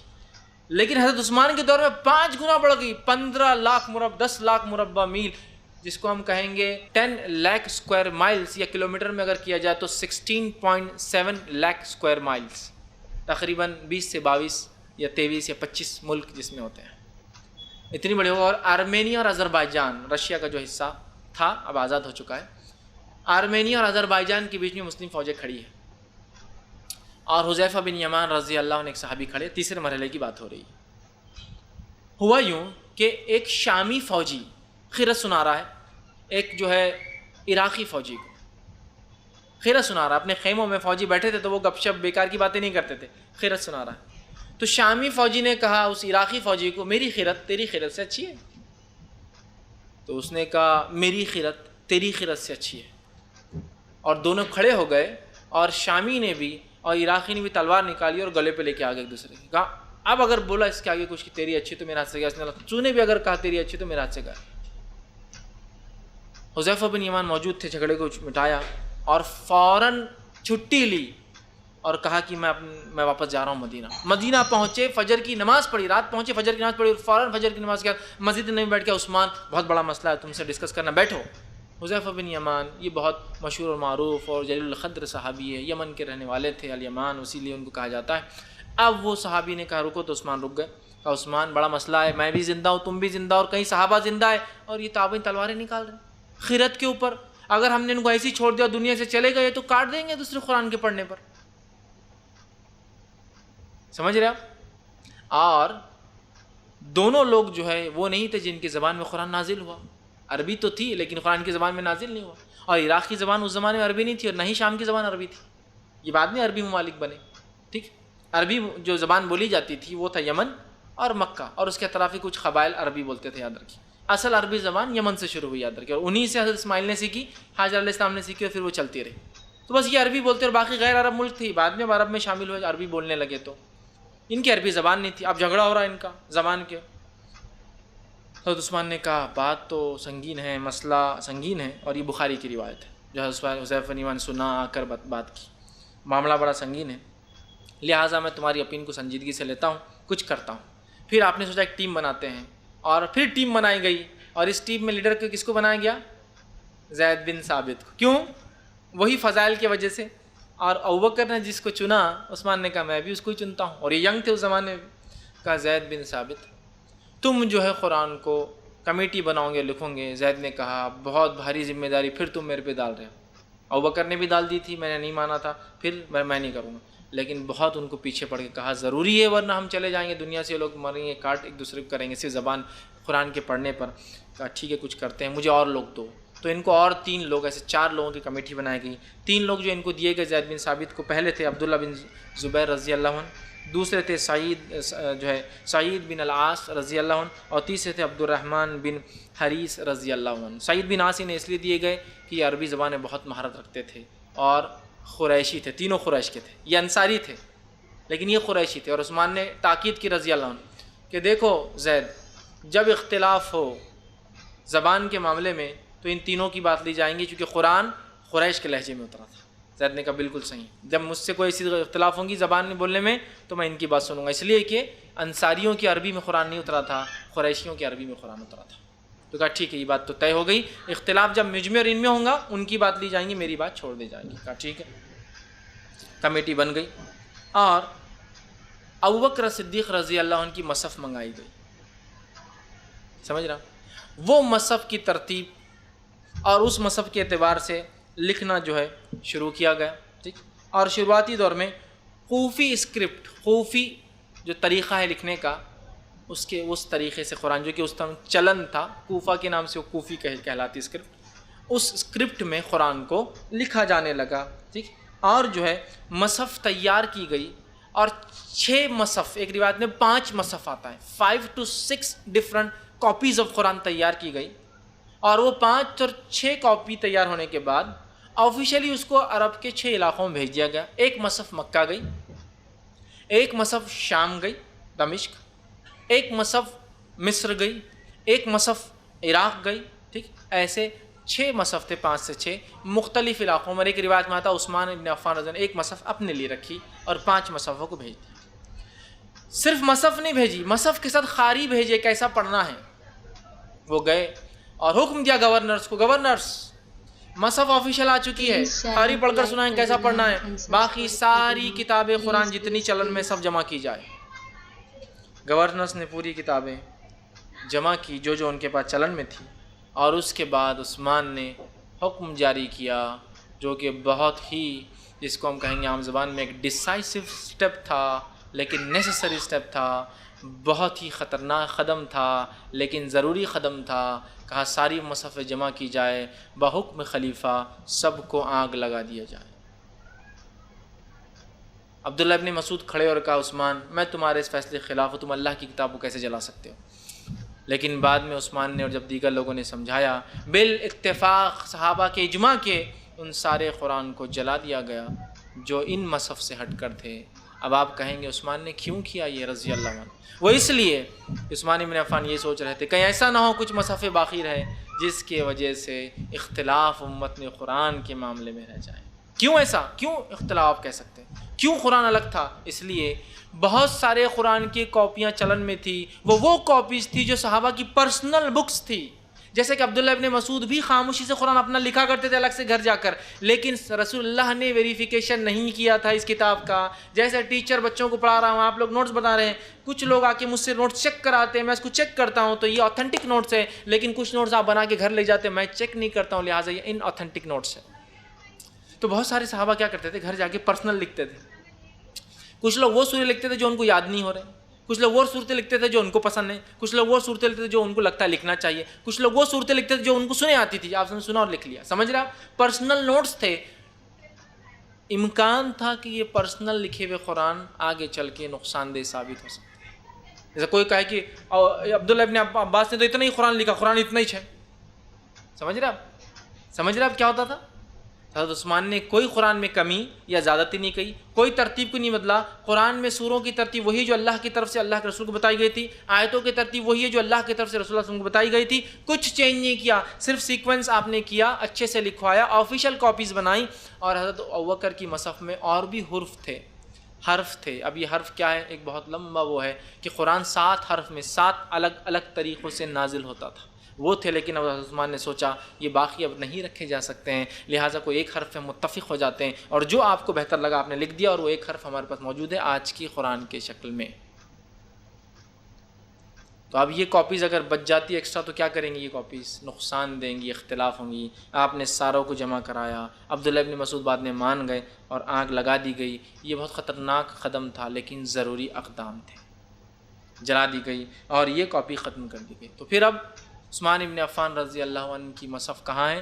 تو الحمدللہ عثمان ابن عفان رضی اللہ عنہ کی 6 مصحف میں سے 2 مصحف آج بھی محفوظ ہے، اور یہ معجزہ قرآن کے علاوہ کسی دھارمک اور مذہبی کتاب کا نہیں۔ الحمدللہ نبی اکرم صلی اللہ علیہ وسلم کی وفات کے بعد 24 یا 25 ہجری میں یہ کام عثمان ابن عفان نے کرایا۔ نبی کے بعد 25 سال بعد جو قرآن لکھا گیا وہ آج تک موجود ہے الحمدللہ۔ توریت کا کوئی نسخہ موجود نہیں آج تک، اور انجیل کا کوئی نسخہ موجود نہیں آج تک۔ جتنے نسخے لیے گئے وہ عیسیٰ علیہ السلام کے 500 سال بعد لکھی گئی، 500 ایئر بعد۔ بدھ مذہب کی جتنی کتابیں بدھ کے دنیا کے جانے سے 300 سال بعد لکھی گئی، موسیٰ علیہ السلام کے دنیا سے جانے کے 1800 سال بعد توریت لکھی گئی۔ الحمدللہ قرآن کا معجزہ ہے، اس کے جس پر نازل ہوا اس کے جاتے ہی 25 سال میں لکھا گیا، اور الحمدللہ ثم الحمدللہ وہ نسخہ آج بھی موجود ہے۔ یہ اس کی خصوصیت ہے، یاد رکھیے۔ اور ایک نسخہ توپکاپی میوزیم استنبول ترکی کے اندر آج بھی موجود ہے جو عثمان بن عفان نے لکھوایا تھا، اور دوسرے نسخے کے تعلق سے آتا ہے کہ یہ جو ہے تاشقند کے اندر دوسرا نسخہ آج ہی موجود ہے، اور ایک قول کے مطابق Berlin museum of natural history کے اندر ایک تیسرا نسخہ موجود ہے۔ بہرحال اس میں اختلاف ہے وہ کیسے ہے اور کیا ہے، اور ایک روایت کے مطابق یہ نسخہ مدینے میں تھا، مدینے سے یہ برٹشز اس کو اٹھا کر لے گئے۔ سیکنڈ ورلڈ وار کے دوران جرمن فوج کے ہاتھ ان کی ٹکڑی لگی، جرمن سے ان سے چرایا، وہ پہنچا برلن میں، اور برلن میں جانے کے بعد ترکوں نے جب جنگ چالو ہوئی تھی ان سے ریکویسٹ کی، چونکہ ترکی جرمنی کے سائڈ تھا ورلڈ وار کے اندر، جرمن نے ان کو جو ہے تحفتاً وہ قرآن دیا، اور وہاں سے وہ توپکاپی میوزیم استنبول میں آ گیا نسخہ، ایسا گھومتے ہوئے آیا۔ اور ایک تاشقند میں آج ہی موجود ہے۔ تاشقند کے نسخے کے تعلق سے کچھ لوگ اختلاف کرتے ہیں یا نہیں ہے، لیکن جو توپکاپی میوزیم استنبول میں سے کوئی اختلاف نہیں کہ عثمان ابن عفان کے دور کا نسخہ ہے۔ الحمدللہ کسی مذہب کی کتاب کی یہ خصوصیت نہیں جو اس کتاب کی خصوصیت ہے۔ حافظہ ہے جن پہ اترا وہ بھی موجود ہے، جس پر اترا وہ جانے کے 25 سال بعد اس کتاب کو محفوظ کر لیا گا، کوڈیفائی کر لیا گا۔ عثمان نے نہ کوئی چیز ایڈ کی، نہ کوئی چیز نکالی، نہ کوئی چیز ڈالی، سوائے ترتیب کی اور قرأت کا جو اختلاف ہو رہا تھا اس کو ختم کرنے، اور حرف کا جو اختلاف تھا اسے ختم کرنے کے لیے جمع کیا، اور باقی نسخوں کو جلا دیا گیا۔ یاد رکھیے جو ہے تاشقند میں ایک جو نسخہ موجود ہے، اسی طرح جو ہے عثمان بن عفان نے دوسری جو جلانے کا حکم دے دیا، اور وہ تمام مصحفیں جلا دی گئی۔ اس کے بعد ابوبکر صدیق کی مصحف ابھی بھی باقی تھی جو کہ حفصہ رضی اللہ عنہ کے پاس تھی، رضی اللہ عنہ کے پاس۔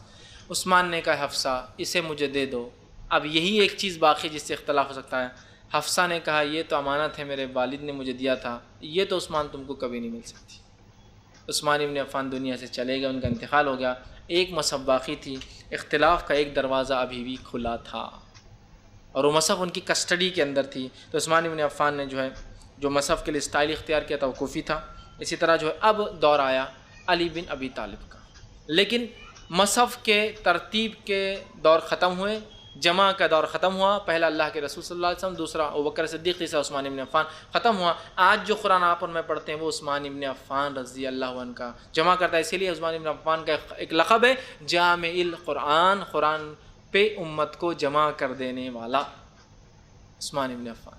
اور اس مصحف کو کیا کہتے ہیں؟ اس قرآن کو مصحف عثمانی، عثمانی خلیفہ کی وجہ سے نہیں، عثمان ابن عفان، کیونکہ انہوں نے اس خیرت پہ اور اس مصحف پہ امت کو لا کر جمع کر دیا۔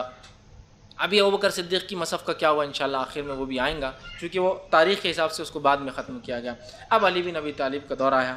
علی بن ابی طالب رضی اللہ عنہ نے کچھ خیرتوں کو لوگوں کی سنا جو گڑبڑ کر رہے تھے، تو ایک مرتبہ ایک تابعی سے کہا جن کا نام ابو الاسود تھا رحمۃ اللہ علیہ، ان سے کہا ابو الاسود کیوں نہ تم کیا کرو، قرآن کو جس کو ہم کہتے ہیں تشکیل اور نکات دے دو۔ تشکیل سے مراد اعراب، زیر اور زبر، ابھی قرآن پہ زیر زبر نہیں لگے تھے، تشکیل دے دو، اور نکات، ابھی قرآن پہ نقطے بھی نہیں تھے، سبحان اللہ۔ ایک خالی لکیر کا معنی بے، نون، سے، تے، کچھ بھی ہو سکتا ہے، اور یہ ایک خالی لکیر کا معنی کتنا ہو سکتا ہے؟ نون، بے، یہ، تے اور سے، 5 چیزیں ہو سکتی ہیں۔ لیکن عرب چونکہ ماہر تھے اپنی زبان میں، ان کو نہ نکات کی ضرورت تھی نہ اعراب کی ضرورت تھی، جس کو کہتے ہیں ڈاٹس اینڈ ڈائیکریٹیکل مارکس، دونوں کی ضرورت، تشکیل کچھ بھی نہیں چاہیے تھے ان کو۔ کیوں؟ جیسا اردو والوں کو تشکیل کی اور نکات کی ضرورت ہوتی ہے کہ نہیں ہوتی بہت سی بات۔ جیسا ایک مثال کے طور پر کاف تے الف، ایک کاف تے الف نے انسان کو کاٹ لیا تو کیا بولتے ہیں آپ اس کو؟ ایک کتا۔ تو اب میرا سوال ہے کاف پہ پیش کہاں ہے وہاں، تے پہ تجدید کہاں ہے وہاں، پھر بھی آپ کیا پڑھتے؟ کتا۔ کتا کیوں نہیں پڑھتے اس کو؟ ایک کتے نے انسان کو کاٹ لیا، کانٹیکسٹ میں سوٹیبل ہی نہیں ہے، وہ کتا ہی ہوں گا وہ، ہے نا۔ تو جیسا ہم کو بھی ضرورت نہیں ہے اعراب کی، عربوں کو تو نکات کی بھی ضرورت نہیں، پوائنٹ کی بھی ضرورت نہیں تھی۔ اب ایک گول ہے تو فے بھی ہو سکتا ہے، خاف بھی ہو سکتا ہے، ایک لائن ہے تو وہ 5 چیزیں ہو سکتی، یہ، تے، نون، بے اور سا ہو سکتا ہے۔ ایک ہے جیسا لکھا ہو تو ہے بھی ہو سکتا ہے، خے بھی ہو سکتا ہے، اور جیم بھی ہو سکتا ہے۔ لیکن ان کو پتا تھا کیا ہے ان کو پتا تھا کیا ہے وہ الحمد، الحمدی معلوم تھا، الحمد، الحمد، نیلحمد نہیں پڑھتے تھے وہ، حمد حمدی تھا، ہے تھا، اس کو جیم یا خے بھی نہیں پڑھتے تھے وہ، کیونکہ ان کی لینگویج تھی۔ تو حضرت علی نے کہا ابو الاسود سے، ابو الاسود اس کو کیوں نہ تم تشکیل دے دو، نکات دے دو، تاکہ خیرت میں۔ ابو الاسود نے کہا امیر المومنین یہ ذمہ میرے سے نہیں ہونے والا۔ دیکھیے صحابہ، تابعین، تبع تابعین، ہمارے اسلاف ذمہ داری لینے سے ڈرتے تھے، اور ہمارا حال کیا ہے؟ یہ کام کون کرے گا؟ میں کروں گا جی، کیسا نہیں، دوسروں کو گرا کے میں کروں گا۔ یہ لوگ بولتے تھے نہیں میں نہیں لے سکتا ہوں ذمہ داری، بڑا کام ہے، غلطی ہو جائیں گی تو پکڑ اتنی بڑی، اللہ کی کتاب کا معاملہ۔ بہرحال یہ تب تو نہیں مانے، لیکن حضرت علی کے دور کے بعد ان کو بات سمجھ میں آنے لگی، اور عبد الملک بن مروان کے دور میں انہوں نے اس چیز پہ راضی ہو گئے، اور تقریباً 50 ہجری سے لے کر 69 ہجری کے دوران کبھی تو بھی انہوں نے یہ بات طے کی اور کہا ٹھیک ہے میں تشکیل دے دیتا ہوں، اس لیے کہ امیر المومنین نے میرے کو تشکیل کا حکم دیا تھا۔ تو اب 2 گروپ نے مل کر کام کیا، ٹوٹل 3 لوگوں نے مل کے 2 کام کی۔ پہلا گروپ تھا یحییٰ بن یمار رحمۃ اللہ علیہ، اور نصیر بن عاصم رحمۃ اللہ علیہ، یہ دونوں نے مل کر طے کیا کہ نکات لگائیں گے۔ اور اسی وقت سعید بن مسیب اور ابن سیرین رحمۃ اللہ علیہ، یہ دونوں نے نکات لگا دیے تھے، لیکن اپنے پرائیویٹ مصحف میں، پبلک نہیں، پرائیویٹ۔ لیکن حکومت کی طرف سے جب پہلا حکم جاری ہوا تو یہ 2 یحییٰ بن یمار اور اس کے بعد نصیر بن عاصم، لیکن پرائیویٹلی 2 تابع کر چکے تھے یہ کام، لیکن حکومت کے لیول پہ ان 2 کو حکم دیا گیا کہ تم نکات دو، نکات۔ تو انہوں نے کہا نکات دیں گے کیسے؟ تو کہا کم از کم 1 اور زیادہ سے زیادہ 3، اس سے زیادہ نقطے نہیں دیں گے، کم سے کم 1 رہیں گا، اور میکسیمم 3 ڈاٹس سے زیادہ ہم یوز نہیں کریں گے۔ طے ہوا، ٹھیک، 1، 2 اور 3 میں پورا کام کرنا ہے ہم کو، با، نون، قاف، فا، زوئیں کا زا، ضاد، ٹھیک ہے۔ تو یہ سب 1 نقطے سے چلتے ہیں نا، اسی طرح قاف 2 نقطے سے چلتا، تا 2 نقطے سے چلتا ہے، یا 2 نقطے سے چلتا ہے، سا 3 نقطے سے، اس کے اوپر نہیں دیں گے۔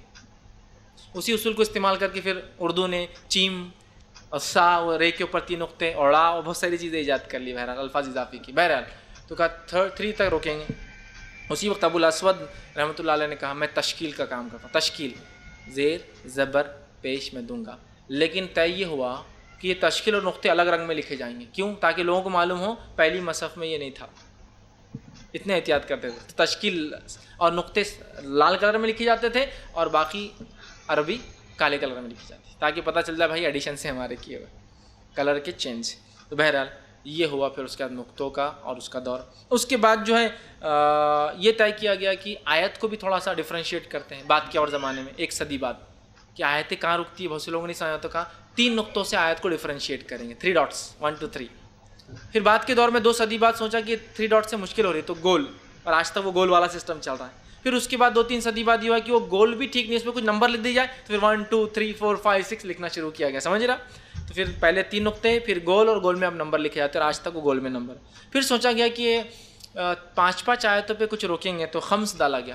خمس 5 آیتوں کے بعد خمس لکھا جاتا تھا, 10 آیتوں کے بعد عشر لکھا جاتا تھا. پھر تھوڑے دن بعد 1-2-3 صدی بعد لوگوں نے کہا یہ خمس عشر بہت مشکل ہو رہا پڑھنا, تو خمس کی جگہ چھوٹا خے اور عشر کی جگہ چھوٹا عین لکھ دیا گیا. ابھی بھی آتے ہیں نا خے اور عین, وہ اسی کا ہے. خمس مطلب 5 آیتیں ختم ہو رہی, 10 آیتیں ختم ہو رہی. پھر سوچا گیا رکوع ایک نماز میں کتنا پڑھا جائے, تو کہا چلو رکوع نکالتے جو ابھی بہت معروف ہے. تو رکوع کے لیے رے کاف واو عین رکوع ہے نا, کاف بھی کبھی کبھار لکھا ہوا تھا. تو رکوع ایجاد کی گئی. کیوں؟ کہ نماز میں کتنا پڑھا جائے. پھر اس کے کئی زمانے بعد سوچا کہ یار مہینے میں قرآن کو پڑھا جائے تو اس کے لیے کچھ تقسیم کریں گے, تو بولے پارا بنائیں گے. تو پھر 30 پارے بنائے گئے. یہ سب بات کی تقسیم ہے. نبی اکرم صلی اللہ علیہ وسلم کے دور میں صرف اور صرف سورہ اور آیت تھی. یہ رکوع, پارے, خمس, عشر اور منزل اور پارے سب بعد میں. تو بولے 30 دن میں پڑھنے گے تو بولے پارے. اس کے بعد کسی نے سوچا اگر 7 دن میں کسی کو پڑھنا ہے تو بولے منزل. قرآن میں 7 منزل, 30 پارے, ہر اس میں رکوع اور خمس ہے اور عشر ہے. ٹھیک, یہ سب چیزیں بعد میں لگی, لیکن بعد میں لوگوں نے مان لیا. تو ابھی تو پارٹ آف قرآن ہی پورا, ورنہ پہلے زمانے میں الگ رنگ میں لکھا جاتا تھا, لکھا گیا تاکہ لوگ اس کو پڑھ سکیں. اسی طرح جو ہے شروع سے آخر تک جو ہے سوروں کی ترتیب آیتوں میں کوئی تبدیلی نہیں لائی گئی. ٹھیک ہے, پھر رکوع بنائے گئے, نکات لکھے گئے اور تمام چیزیں ہوئی. اب ہوا یہ کہ حضرت حفصہ رضی اللہ عنہا کا 41 ہجری میں انتقال ہوا. 41 ہجری میں جب انتقال ہوا تو مروان بن حکم گورنر تھا مدینہ کا. جو ہی اسے خبر ملی فوراً دوڑا, سپاہیوں کو گھر میں بھیجا, انتقالی خبر ملتے اور کہا وہ مصحف سب سے پہلے نکال کے لاؤ, اس لیے کہ وہ مصحف ایک راستہ ایسا باقی ہے جس سے امت میں اختلاف پھیل سکتا ہے. مصحف لائی گئی اور مروان نے لوگوں سے کہا لوگوں میں اس مصحف کو نہ جلاتا اگر مجھے اس سے اختلاف ہونے کا ڈر نہ ہوتا. یہ اکیلی بچی اور عثمان نے جس پہ اتفاق کر دیا, امت کو جمع کر دیا, کہیں اس میں اختلاف نہ ہو, اور آپ نے اس مصحف کو جلا ڈالا. تو سمجھ رہے آپ قرآن کیوں جلایا گیا؟ اس کے پیچھے حکمت تھی. قرآن کو کیوں اعراب نقطے لگائے گئے؟ یہ کوئی بدعت نہیں تھی. نبی اکرم صلی اللہ علیہ وسلم کے زمانے میں قرآن ویسے ہی پڑھا جاتا ہے جیسے آج اعراب کے ساتھ اور نقطوں کے ساتھ پڑھا جاتا ہے, لیکن یہ سہولت کے لیے کیا گیا. تو بہت سے لوگ بولتے ہیں نا قرآن میں اعراب بھی تو بدعت ہے, قرآن کا جمع بھی بدعت ہے. بیوقوفانہ باتیں کر کے اپنے آپ کو ذلیل اور جو ہے رسوا اور جاہل مت ثابت کرے کوئی انسان, اس لیے کہ یہ حکمت تھی اور ضرورت تھی. کیا پہلے قرآن کو جیسا آج پڑھا جاتا ویسے نہیں پڑھا جاتا, زیر زبر کے ساتھ پڑھا جاتا, لکھا نہیں پڑھا تو جاتا تھا نا, بغیر نقطوں کے بھی پے جو سے تھا, یا تھا, جیم تھا, ہے نا, یہی تھا نا. تو لکھنے میں کیا جا رہا ہے جب وہ چیز پڑھی ہی جاتی ہے. نبی اکرم صلی اللہ علیہ وسلم تو لکھایا تھا نا اپنے زندگی میں, پھر جمع کرنے میں کیا مطلب جب لکھایا تھا نبی نے. تو لوگ اس کو بدعت ثابت کر کے پھر ہر بدعت کو جواز دیتے ہیں. یہ سب فالتو باتیں, ایسا نہیں کرنا چاہیے. اس کے بعد وہ قرآن جو لکھا گیا تھا آخری ختم کر دیا گیا. اور یہ 3 اہم مرحلے اور اسٹیجز تھے جن مرحلے اور اسٹیجز میں قرآن جمع کیا گیا اور ہم تک پہنچا. بہت سارے لوگ پریشان ہوتے ہیں کیسے جمع کیا, کیا ہوا. تو میں نے کوشش کی کہ ساری باتیں اس کی جمع کے تعلق سے لکھ دوں. آیتیں آ رہی ہے, کہاں لگنا ہے, کیسے لگنا ہے, کتنا ٹکڑا لگنا ہے, کتنا نکلنا ہے, کیا کرنا ہے, سب نبی اکرم صلی اللہ علیہ وسلم بتاتے تھے. آپ کی وفات کے بعد صحابہ کو ترتیب یاد تھی. اس کے بعد آپ کی وفات ڈر محسوس ہوا کہ قرآن کہیں ختم نہ ہو جائے, حافظوں کے ضائع ہونے سے اس کی ترتیب نہ ضائع ہو جائے, لہٰذا پھر لکھا گیا. آپ صلی اللہ علیہ وسلم کا دور پہلا دور تھا, ابوبکر صدیق کا دور دوسرا تھا, عثمان جو ہے عمر ابن خطاب کے دور میں کوئی تبدیلی نہیں آئی چونکہ ضرورت ہی محسوس نہیں ہوئی. عثمان ابن عفان کے دور میں جو تیسرا دور تھا قرآن کو لکھا گیا. علی بن ابی طالب کے دور میں نکات وغیرہ لگائے گئے. کچھ لوگ کہتے ہیں حجاج بن یوسف نے حکم دیا تھا, لیکن زیادہ بہتر قول جو تھا میں نے آپ کے سامنے وہ رکھا, ورنہ اور بھی بہت ساری روایتیں آتی ہیں. اور اس کے بعد رکوع اور خمس اور عشر اور پارے اور منزلیں اور بہت ساری چیزیں لگتی گئی خیرت کے اعتبار سے، سہولت کے اعتبار سے۔ ہندوستانی مصحف میں بہت ساری چیزیں بعد میں ایڈ کی گئی چونکہ ہندوستانی لوگ سمجھ نہیں پاتے ہیں جملہ کہاں ختم کرے، کیسے ختم کرے، اور بھی سہولت کے لیے قاف اور صاد اور صلے اور بہت ساری چیزیں لگائی گئی، را ہے اور زا ہے نا۔ آپ قرآن کے آخر میں دیکھیے پورے ہندوستانی مصحف میں ہوتی ہے سہولت کے لیے۔ بہرحال انسانی کیسے ہم پڑھے، چونکہ ہماری زبان عربی نہیں ہے تو ہم بہت ساری بار گڑبڑ کر دیتے ہیں، اس لیے تمام چیزیں لکھی گئی۔ تو یہ چند باتیں تھی قرآن کے نزول اور ترتیب کے اعتبار سے کہ کیسے نازل ہوا، کیسے لکھا گیا، تو قرآن کا جمع اور ترتیب کیسے بھی، کلیکشن اینڈ کمپائلیشن آف قرآن۔ بہت سارے لوگ سوال کر رہے تو میں نے مناسب سمجھا کہ بات آپ کے سامنے رکھ دوں۔ میں اپنی بات کو ہی ختم کرتا ہوں۔ اللہ رب العزت دعا کہ اللہ سبحانہ تعالیٰ اپنی کتاب کا پڑھنا، سمجھنا اور اس پہ عمل کرنا ہمارے لیے آسان کرے۔ اللہ سبحانہ تعالیٰ دین کا خوب کام ہم سے لے۔ جو کتاب اللہ رب العزت نے نازل کی اس کتاب کو ہم پڑھنے والے بنے، اس کو سمجھنے والے بنے، اس پر جو صحابہ نے کوششیں کی اس کو جمع کر کے تاکہ انسانیت تک پہنچے، اس کتاب کو لے کر ہم بھی انسانیت تک، عالم اسلام تک پہنچیں۔ جب تک ہمیں زندہ رکھے اللہ تعالیٰ، ایمان اور اسلام پہ زندہ رکھے، خاتمہ ہمارا ایمان پر ہو۔ وآخر دعوانا ان الحمد للہ رب العالمین۔ سبحان ربک رب العزت عما یصفون وسلام علی المرسلین والحمد للہ رب العالمین۔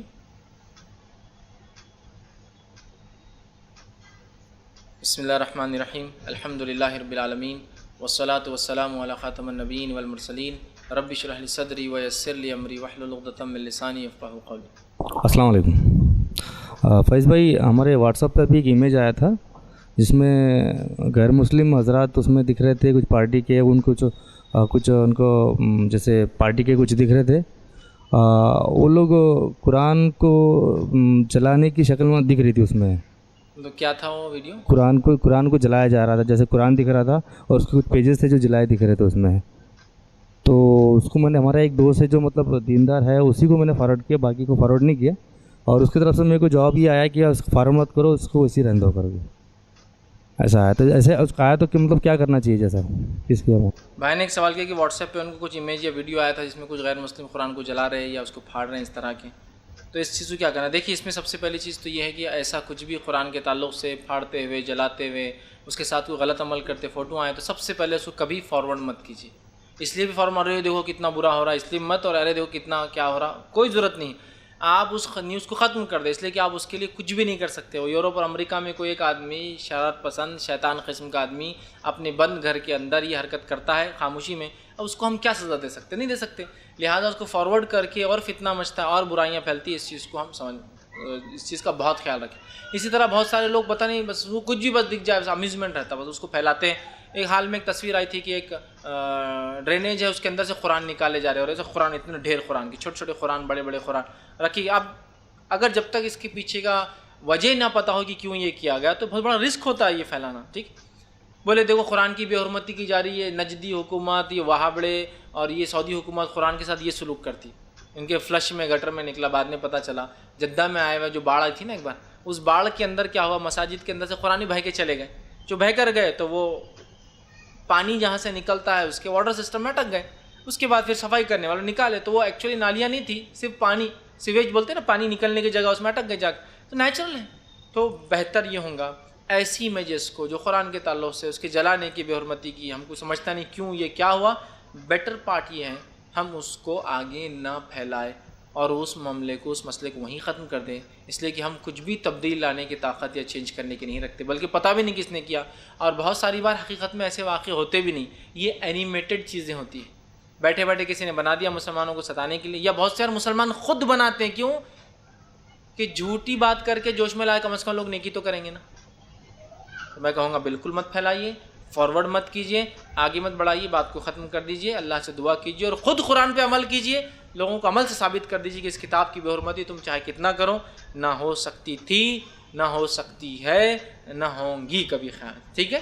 تو ہم عمل سے بتائے، ورنہ عمل تو خالی اور ہو قرآن کے ساتھ یہ ہوا، قرآن کے ساتھ پڑھا کب تو نے اس کو، جس کے ساتھ تجھے بہت برا لگ رہا، پڑھ تو صحیح، اس کو ہاتھ میں تو لے، کبھی زندگی میں تو نصیب نہیں ہو ہاتھ میں لینا، پڑھنا نہیں آتا اور بڑا اس کو دکھ ہو رہا، دکھ ہونا چاہیے، لیکن یہ کیسا دکھ کہ جس کتاب کو پڑھنا اور عمل کرنے کا حکم ہے، خود تک پڑھتے نہ عمل کرتے اور دکھ بڑا ہوتا ہے اس کو کچھ ہو تو، لہٰذا عمل کرے تو انشاءاللہ یہ ان کے منہ پہ زوردار تھپڑ ہوں گا کہ دیکھو تم چاہے کچھ بھی کرو، یہ کتاب نہ ختم ہو سکتی تھی، نہ تم اس کو کبھی ذلیل کر سکتے ہو، اس کو اللہ کی طرف سے ملی عزت ہے، یہ اللہ کا کلام ہے، تمہاری بے عزت کرنے کی کوششوں سے سوائے رفع اس کے اونچا ہونے سے اور کچھ حاصل نہیں ہو سکتا ہے، اور ذلیل اور خوار، اور الحمدللہ ایسے کئی لوگ ہیں جس نے قرآن کی خلاف بات کی، نبی اکرم صلی اللہ علیہ وسلم کی خلاف بات کی، مساجد کی خلاف بات کی، آج مسلمان ہو گئے، اللہ تعالیٰ جو ہے خیر سے شر اور شر سے خیر نکالنے کی جو ہے طاقت رکھتا ہے. تو بہرحال ہمارا کام ہے لیکن ایسے فوٹوز کو اس کو بالکل آگے فارورڈ نہ کریں. السلام علیکم شیخ. ہمارا سوال یہ ہے کہ قرآن جب نماز میں پڑھتے ہیں تو بعض لوگوں کا کہنا ہے کہ تجوید کے بغیر نماز ہی نہیں ہوتی، اور بعض لوگوں کا کہنا ہے کہ اللہ دل کو دیکھتا، تجوید ہونا کو ضروری نہیں. تو یہ کہاں تک صحیح ہے؟ بھائی نے ایک سوال کیا کہ کچھ لوگ یہ کہتے ہیں کہ تجوید کے بغیر نماز نہیں ہوتی، قرآن مت پڑھا کرو، اور کچھ لوگ کہتے ہیں کہ نہیں اللہ دل کو دیکھتا ہے، اس کے حالات اور نیت کو. تو دیکھیے اس میں دونوں باتیں صحیح ہیں. پہلا، جو آدمی تجوید سیکھ سکتا ہے، قرآن کو صحیح معنی مفہوم سے پڑھ سکتا ہے تو وہ ضرور سیکھے اس میں اگر صلاحیت ہو تو. لیکن کچھ جگہ ہماری سماجی زبان کی ایسی اڑتڑے اور مشکلیں ہوتی ہیں کہ آدمی کبھی کچھ چیزیں پڑھ ہی نہیں پاتا بیچارہ، ہے نا. زے رہیں گا تو جھائی پڑھیں گا وہ، چونکہ اس کی تعلیم، اس کی تربیت، وہ زبان مشکل ہوتا ہے. تو میں اس لیے کہہ رہا ہوں جس میں صلاحیت ہو وہ ضرور سیکھے. کچھ نہ ہو سکے تو کم از کم مخارج ضرور سیکھے کہ خے اور قاف کہاں سے نکلتے ہیں، سمجھ. ورنہ خے بھی ویسے خمر اور قمر، مطلب دونوں کو انسان جو ہے خمر خمر بولیں گا تو پھر مشکل ہو جائیں گے. ایک قمر ہے جو چاند ہے، دوسرا خمر ہے جو شراب ہے. ایک خے سے ہے اور دوسرا قاف سے ہے. تو یہ فرق ہونا چاہیے تاکہ پتہ چلے ہاں ہمارے اس کے اندر یہ فرق ہو رہا ہے. تو یہ ضروری بھی ہے ادر کی، ٹھیک ہے. جیسا ایک قلیل ہے اور ایک خلیل ہے. قلیل کا معنی تھوڑا، خلیل کا معنی دوست، ٹھیک ہے. فرق ہوتا ہے یاد رکھیے، ٹھیک. تو یہ چیز ہم کو سمجھنے کی ضرورت ہے یاد رکھیے کہ جو صلاحیت رکھتا ہے وہ سیکھے. اور کم از کم مخارج، اور 17 ہی مخرج ہے. لفظ 28 ہے، مخرج 17. یہ بہت آسانی سے انسان سیکھ سکتا ہے. گلے کے نیچے، گلے کے بیچ سے، گلے سے، بہت آسان ہے. یہ تو آپ کر سکتے، سب کریں.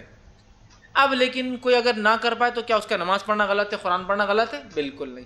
اس لیے کہ اگر کسی میں صلاحیت نہ ہو، کوشش کیا ہو، اس کی زبان، اس کی عمر، اس کے حالات، اس کی زندگی ساتھ نہیں دیتے تو اللہ تعالیٰ انشاءاللہ اس کی نیت کو دیکھیں گا، نیت کو دیکھیں گا اور اس کو عزت دیں گے.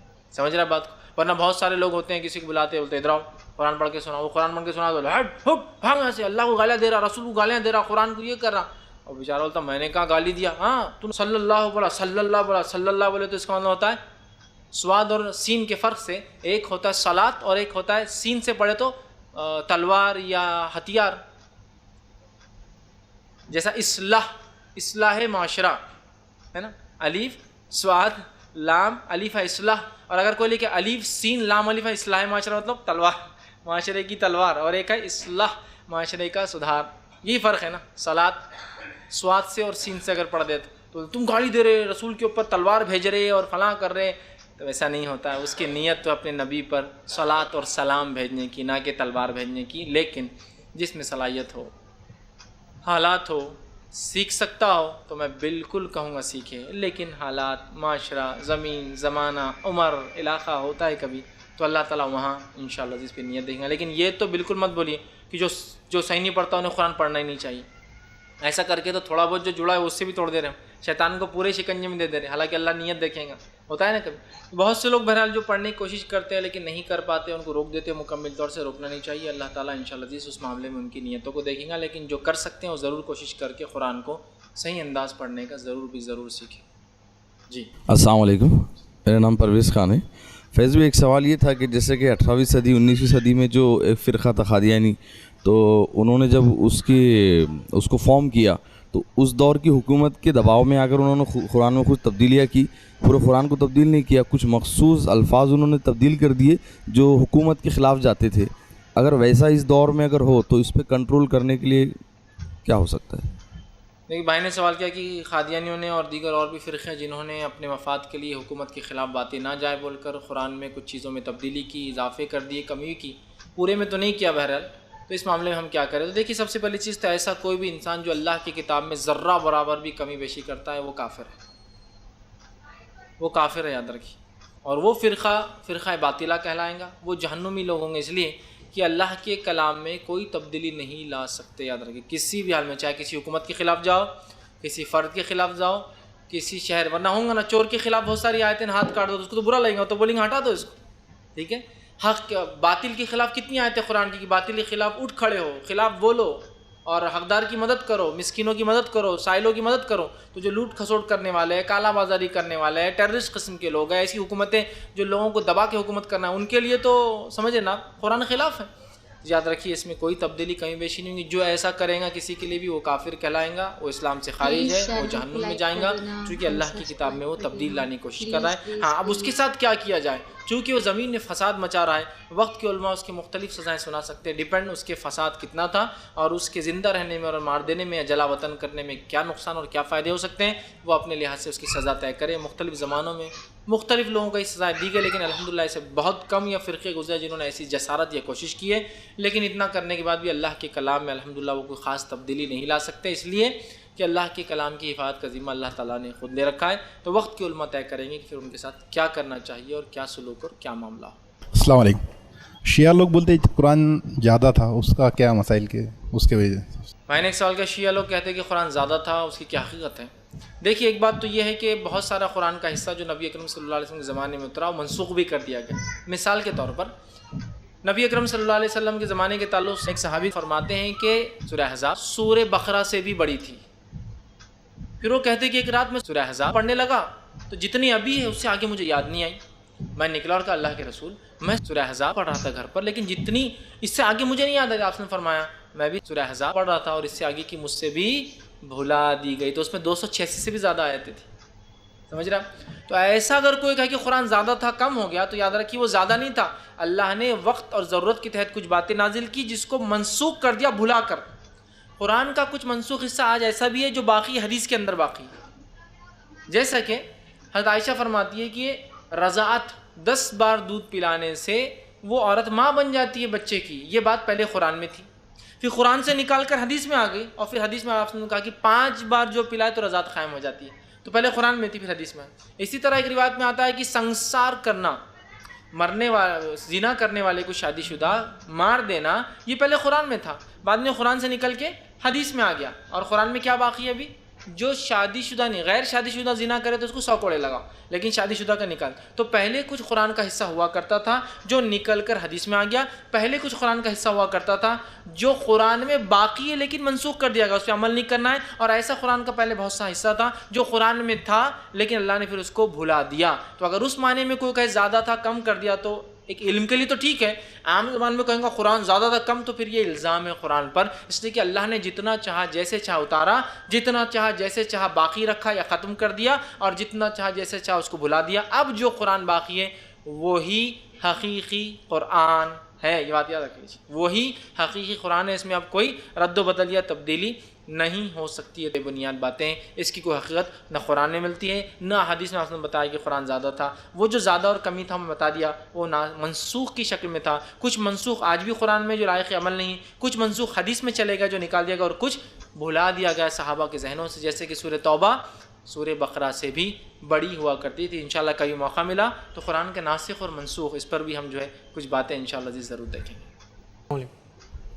پھر بھی ایک آپ نے بھی اس سے پہلے بولے کہ حرف چینج کرنے والا کافر ہے, تو قرآن کے مفہوم کو چینج کرنے والا کیا ہے؟ اور دوسرا اینڈرائڈ اپلیکیشنز میں قرآن وغیرہ ہوتے ہیں تو آفس وغیرہ میں باتھ روم میں بھی لے کر جاتے ہیں, تو اس معاملے میں کیا؟ بھائی نے ایک سوال کیا کہ قرآن کے الفاظ چینج کرنا ہو تو کافر ہے, معنی چینج کرنے والا کیا ہے, مفہوم؟ تو یاد رکھیے اگر قرآن کا کوئی مفہوم کتاب اور سنت کے موافق ہو, اقوال صحابہ کے موافق ہو, یا اہل علم میں اس کا وہ معنی لیا ہو تو میں سمجھتا ہوں پھر کوئی معنی نہیں. لیکن اگر کوئی بالکل ہی الٹ معنی لے اور وہ کرے تو میں کہوں گا وہ انسان گمراہی کی طرف انسانیت کو لے جا رہا ہے, لیکن اسے ہم کھلے طور سے کافر نہیں کہیں گے.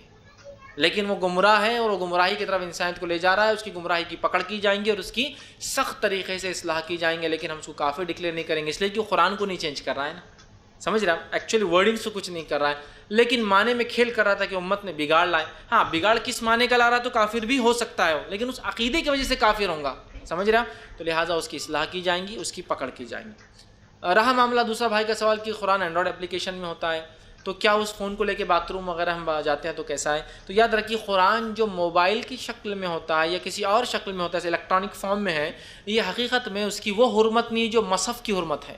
مصحف مطلب جو کتابی شکل میں قرآن ہوتا ہے, بک فارم میں جو ہوتا ہے, اس کو آپ بیت الخلاء نہیں لے جا سکتے. لیکن جب ہم اینڈرائڈ اپلیکیشن کی بات کریں, اینڈرائڈ اپلیکیشن قرآن نہیں, ایکچولی وہ ایک فون ہے اور فون میں ایک اپلیکیشن ڈالا گیا ہے جس کی حرمت مصحف کی جیسی نہیں ہے، کتاب کی شکل میں نہیں ہے. تو لہٰذا اگر اینڈرائڈ اپلیکیشن میں قرآن ہوتا ہے اس کو باتھ روم لے جانے میں کوئی مسئلہ اور کوئی حرج نہیں ہے، لیکن سنا نہیں جائیں گا اور پڑھا نہیں جائیں گا، وہ بات تو ہے سب کو سمجھ میں آتی، ٹھیک ہے.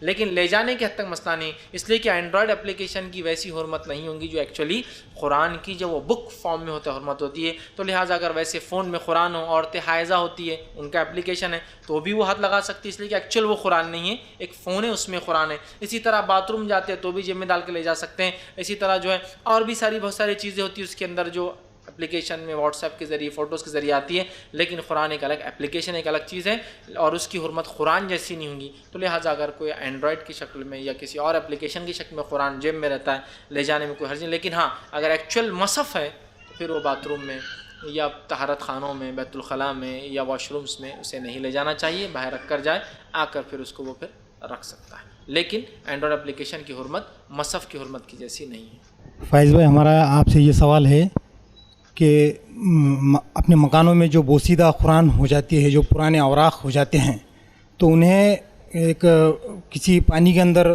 ڈال دینا چاہیے یا جلانے کی کچھ اجازت ہے؟ بھائی نے ایک اچھا سوال کیا. بہت سارے لوگ پوچھتے ہیں کہ قرآنی اوراق، بوسیدہ اوراق یا دینی کتاب جس میں قرآن و حدیث لکھی ہوتی ہے اس کا کیا کیا جائے؟ جلایا جائے، پانی میں بہا جائے یا کیا کیا جائے؟ تو اس تعلق سے یاد رکھیے علماء کی کئی اقوال ہے. پہلا، اس کو دفن کر دیا جائے، سب سے اچھا طریقہ. مٹی کھودی جائے، گڑھا کھودا ڈال دیا جائے. دفن کرنے میں فائدہ یہ ہے کہ وہ خود بخود وقت کے ساتھ ختم ہو جائیں گے، کیڑے مکوڑے اسے کھا لیں گے اور ختم ہو جائیں گا. لیکن امکان اور ڈر یہ بھی ہے کہ اس پہ کھڑا ہو جائے، اس پہ بھاگے، اس کو روندے تو پھر ایک نیا مسئلہ کھڑا ہو جائے. تو ایسی جگہ ڈالے جہاں لوگ عام طور سے ایسی کتابوں کو ہی ڈالتے ہیں. ایک تو یہ طریقہ ہو سکتا ہے. دوسرا یہ کہ سوکھے کنویں یا سوکھے ایسے علاقے یا غار یا کنویں جہاں یہ کتابیں رکھی جاتی ہوں وہاں آپ ڈالتے لے جا کر، ٹھیک ہے. لیکن ایسا کنواں نہ ہو جس میں پانی ہو، ایسی چیز نہ ہو نہر جس میں پانی پیا جاتا ہو یا کاشتکاری کھیتی کے لیے استعمال ہوتا. لیکن ڈیڈ کیوز یا سوکھے کنویں اب جو کام نہیں آتے آپ ان میں ڈال دیں. تیسرا یہ بھی ہو سکتا ہے کہ پانی میں بہا دے، ایسا بھائی کہہ رہے ہیں پہلے زمانے لوگ بہاتے تھے، یا پھر پانی میں بھگا دے، بھیگنے کے بعد سیاہی الگ ہو جاتی ہے، پیج الگ ہو جاتا ہے، گلتی بن جاتی ہے، تو اس گلتی کو پھر وہ دفن کر دے، کہیں ڈال دے. اگر آپ کو لگتا ہے یہ ساری چیزیں ممکن نہیں، پانی بھی نہیں مل رہا، گفا بھی نہیں مل رہی، کنواں بھی نہیں مل رہا، دفنا بھی نہیں سکتے، آخر کیا کروں، حد کیا کروں، یہ اڑ جائیں گا یا نقصان ہوگا، تو پھر آخری حد میں کہوں گا، دل گوارا نہیں، آخری حد کچھ لوگ کرتے تھے کہ اس کا کوئی اگر چارہ نہ ہو تو وہ جلاتے تھے اور اس کی جو راکھ ہوتی تھی اس کو لے کر انجن پہ وغیرہ مل دیتے، تاکہ چونکہ کبھی کبھی جلنے کے بعد بھی صفحات پہ لکھا ہوا دکھتا ہے تو وہ اس کو یا تو پانی میں بہا دیتے تھے. لیکن میں اپنی طرف سے یہ کہوں گا جلانے کا میں قائل نہیں ہوں. میں ہمیشہ کہتا ہوں جلاؤ مت، اس لیے کہ اس سے کہیں نہ کہیں حرمت کو دھکا پہنچتا ہے اور دیکھنے والے کو بھی جذبہ آ جاتا ہے، اور کبھی کبھار بچے وغیرہ دیکھ لے تو غلط معنی لے سکتے ہیں. لہذا جلائیے مت. دفنانا سوکھے کنویں یا غاروں کے اندر لے جا کے رکھنا، یا پانی میں ڈال دو، پانی میں ڈالنے کے بعد سہی نکل کے دھو دو، گلتی بن جاتی ہے، گلتی کو لے جا کے دفنا دو، سب سے اچھا. نہ پرنٹ بچتا ہے نہ کچھ بچتا ہے، گلتی پوری کتاب دھل جاتی ہے. ویسا کرنا پریفریبلی زیادہ اچھا ہے. تو آپ یہ کر سکتے ہیں. یا پھر میں تو کہوں گا ایسی تنظیم ہونا چاہیے جیسے کہ گلف میں ہوتا ہے، حکومت کی طرف سے ایک ڈبہ رکھا ہوا تھا ہر مسجد میں، لوگ جاتے ڈبے میں ڈال دیتے. ماشاءاللہ اورنگ آباد میں بھی ایک تحریک شروع ہوئی تھی، لوگوں نے جمع کرنا شروع کیا، پتہ نہیں بعد میں کیوں بند کر دیا. اور ورنہ وہ کیا کرتے تھے، قرآن لیتے تھے، جمع کرتے تھے، پھر اس کو گرم پانی میں گھلاتے تھے جس سے انک الگ ہو جاتی تھی، پیج الگ، اور پھر وہ گلتی کو لے جا کے دفنا دیتے تھے. ٹھیک ہے. تو بہرحال یہ زیادہ بہتر طریقہ جلانے کے مقابلے. تو میں یہ کہوں گا پریفریبلی گھلائیے، دفنائیے یا کہیں لے جا کے رکھ دیجیے، زیادہ بہتر طریقہ بنسبت جلانے کے. لیکن الٹیمیٹلی اگر کوئی رسک ہے، قرآن کی کافروں کے ہاتھ میں لگنے کا ڈر ہے، پھٹے ہوئے مصحف کا اڑ کر ادھر ادھر جانے کا ڈر ہے، کسی شرارت پسند آدمی کا آپ کہیں ڈال دیں گے وہ بیچ دیں گا لے آ کر، پھر وہ پڑاخوں کی شکل میں آ جائے گا، کچھ بھی کا ڈر ہے، تو جلانا بھی ایک سلوشن ہو سکتا ہے. لیکن میں کہوں گا اس کو استعمال نہ کرتے، دوسرے طریقوں کو استعمال کیا جائے، وہ زیادہ بہتر ہے. السلام علیکم. موضوع سے الگ ہے. اپنے جو دینی اجتماع ہوتے تھے اس کے اوپر مقرر کا فوٹو لگانا کیسا رہے؟ بھائی نے سوال کیا کہ جو دینی اجتماعات ہوتے ہیں اس سے مقرر کا فوٹو لگانا کیسا ہے. بہرحال میری اگر ذاتی رائے آپ لے تو میں یہ کہوں گا کہ وہ نہ لگائی جائے، اور میں ذاتی طور سے پسند بھی نہیں کرتا ہوں، اور نہ ہی اپنی فوٹو لوگوں کو دیتا ہوں، نہ ہی ان کو ہمیشہ کہتا ہوں مت ڈالے. لیکن کچھ جگہ بہرحال ڈال دیتے ہیں، وہ جواز نکالتے ہیں کہ فوٹو امیج کیپچرنگ، تصویر بنانا جو تھا عربی میں اس کا الگ معنی ہے. بہرحال اس میں علماء کا ابھی بھی اختلاف ہے، اور ہم دونوں ہی علماء کی عزت کرتے ہیں، دونوں سلف سے، اور امید کرتے ہیں کہ آگے آنے والے سالوں میں کوئی ایک ایسا حتمی فیصلہ آ جائے کہ ہاں یا نہ. جب تک چونکہ نہیں آتا میں حرام بھی نہیں کہوں گا اور صحیح بھی نہیں کہوں گا. لیکن میری ذاتی طور سے میں احتیاط کرتا ہوں اور کبھی بھی میں فوٹو پسند نہیں کرتا ہوں، اور یہی مشورہ میں سب کو دیتا ہوں، اور یہ زیادہ بہتر اخلاص سے قریب بھی ہے اور اختلاف کے مسئلے میں بچے رہنا، اپنے آپ کو نہ ڈالنے کے قریب بھی ہیں، تو بیٹر ٹو اوائڈ اٹ میں کہوں گا، لیکن کوئی ڈالتا ہے تو میں اس کو غلط بھی نہیں کہتا ہوں، اس لیے کہ ابھی علماء کی ایسی رائے ہے کہ کیا جا سکتا ہے انفارمیشن کے لیے، پہچان کے لیے، بتانے کے لیے، وہ اللہ عالم میں کہتا ہوں، اللہ بہتر جانتا ہے، لہٰذا بھی ہم خاموشی اختیار کرتے. ذاتی طور سے میں پسند نہیں کرتا ہوں، ذاتی طور سے میں کہتا ہوں کہ نہ کرے تو زیادہ انشاءاللہ عزیز وہ بہتر رہے گا. السلام علیکم. سود لینا حرام ہے، لیکن دینا اور اس کے تعلق سے جو بھی یعنی اس کے کام میں جو ایسے آرگنائزیشن میں کام کرنا یا پھر ہاؤس بلڈنگ جو لون ہوتا ہے گورنمنٹ سرونٹ کے لیے، تو اس کے لیے کیسا ہے وہ؟ دیکھیے بھائی نے کہا سود کا دینا تو حرام ہے، لینے کا کیا معاملہ؟ تو دیکھیے سود کا لینا اور دینا اور اس کا لکھنا، اس میں گواہی دینا، یہ تمام چیزیں حرام ہیں اندر کی. اور آپ کی ایک حدیث میں فرمایا سود کا لینے والا اور دینے والا اور اس پہ گواہ بننا چاروں بھی گناہ میں برابر ہے.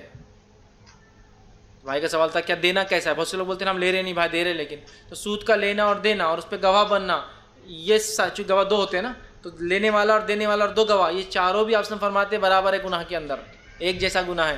تو لہٰذا آپ نہ ہاؤسنگ فائنانس کے لیے لون لیجئے، نہ وہیکل کے لیے لون لیجئے، ہینڈ لون لیجئے اگر سودی وداؤٹ انٹرسٹ لون ہوتے وہ لیجئے، لیکن اگر سودی لون ہے تو لینا دینا لکھنا گواہ بننا حساب کرنا کام کرنا، جہاں 100% سودی کاروبار ہوتا ہے جیسا بینک سے، اور یہاں اجازت نہیں ہے، یہ حرام ہے. آپ بولیں گے بھائی میں لے رہا کہاں دے رہا ہوں، تو دینا بھی درست نہیں. تو لہٰذا آپ ایسے لونز نہ لیں جو سودی ہوتے ہیں، سودی کاروبار پہ ہوتے ہیں. ایسی جگہ جاب نہ کریں جہاں سود پر ہوتا ہے. تفصیلات کے لیے میرا کیا بینک میں جاب کرنا درست ہے، اسی طرح کیا گھر کے لیے لون لینا درست ہے، میرے تفصیلی جوابات نیٹ پر موجود ہیں، آپ اس کو دیکھ کر انشاءاللہ عزیز فائدہ اٹھا سکتے ہیں. اچھا بھائی نے سوال میں اضافہ کیا کیا ہم سود کسی کو دے تو کیا ہماری کمائی حرام ہو جاتی ہے؟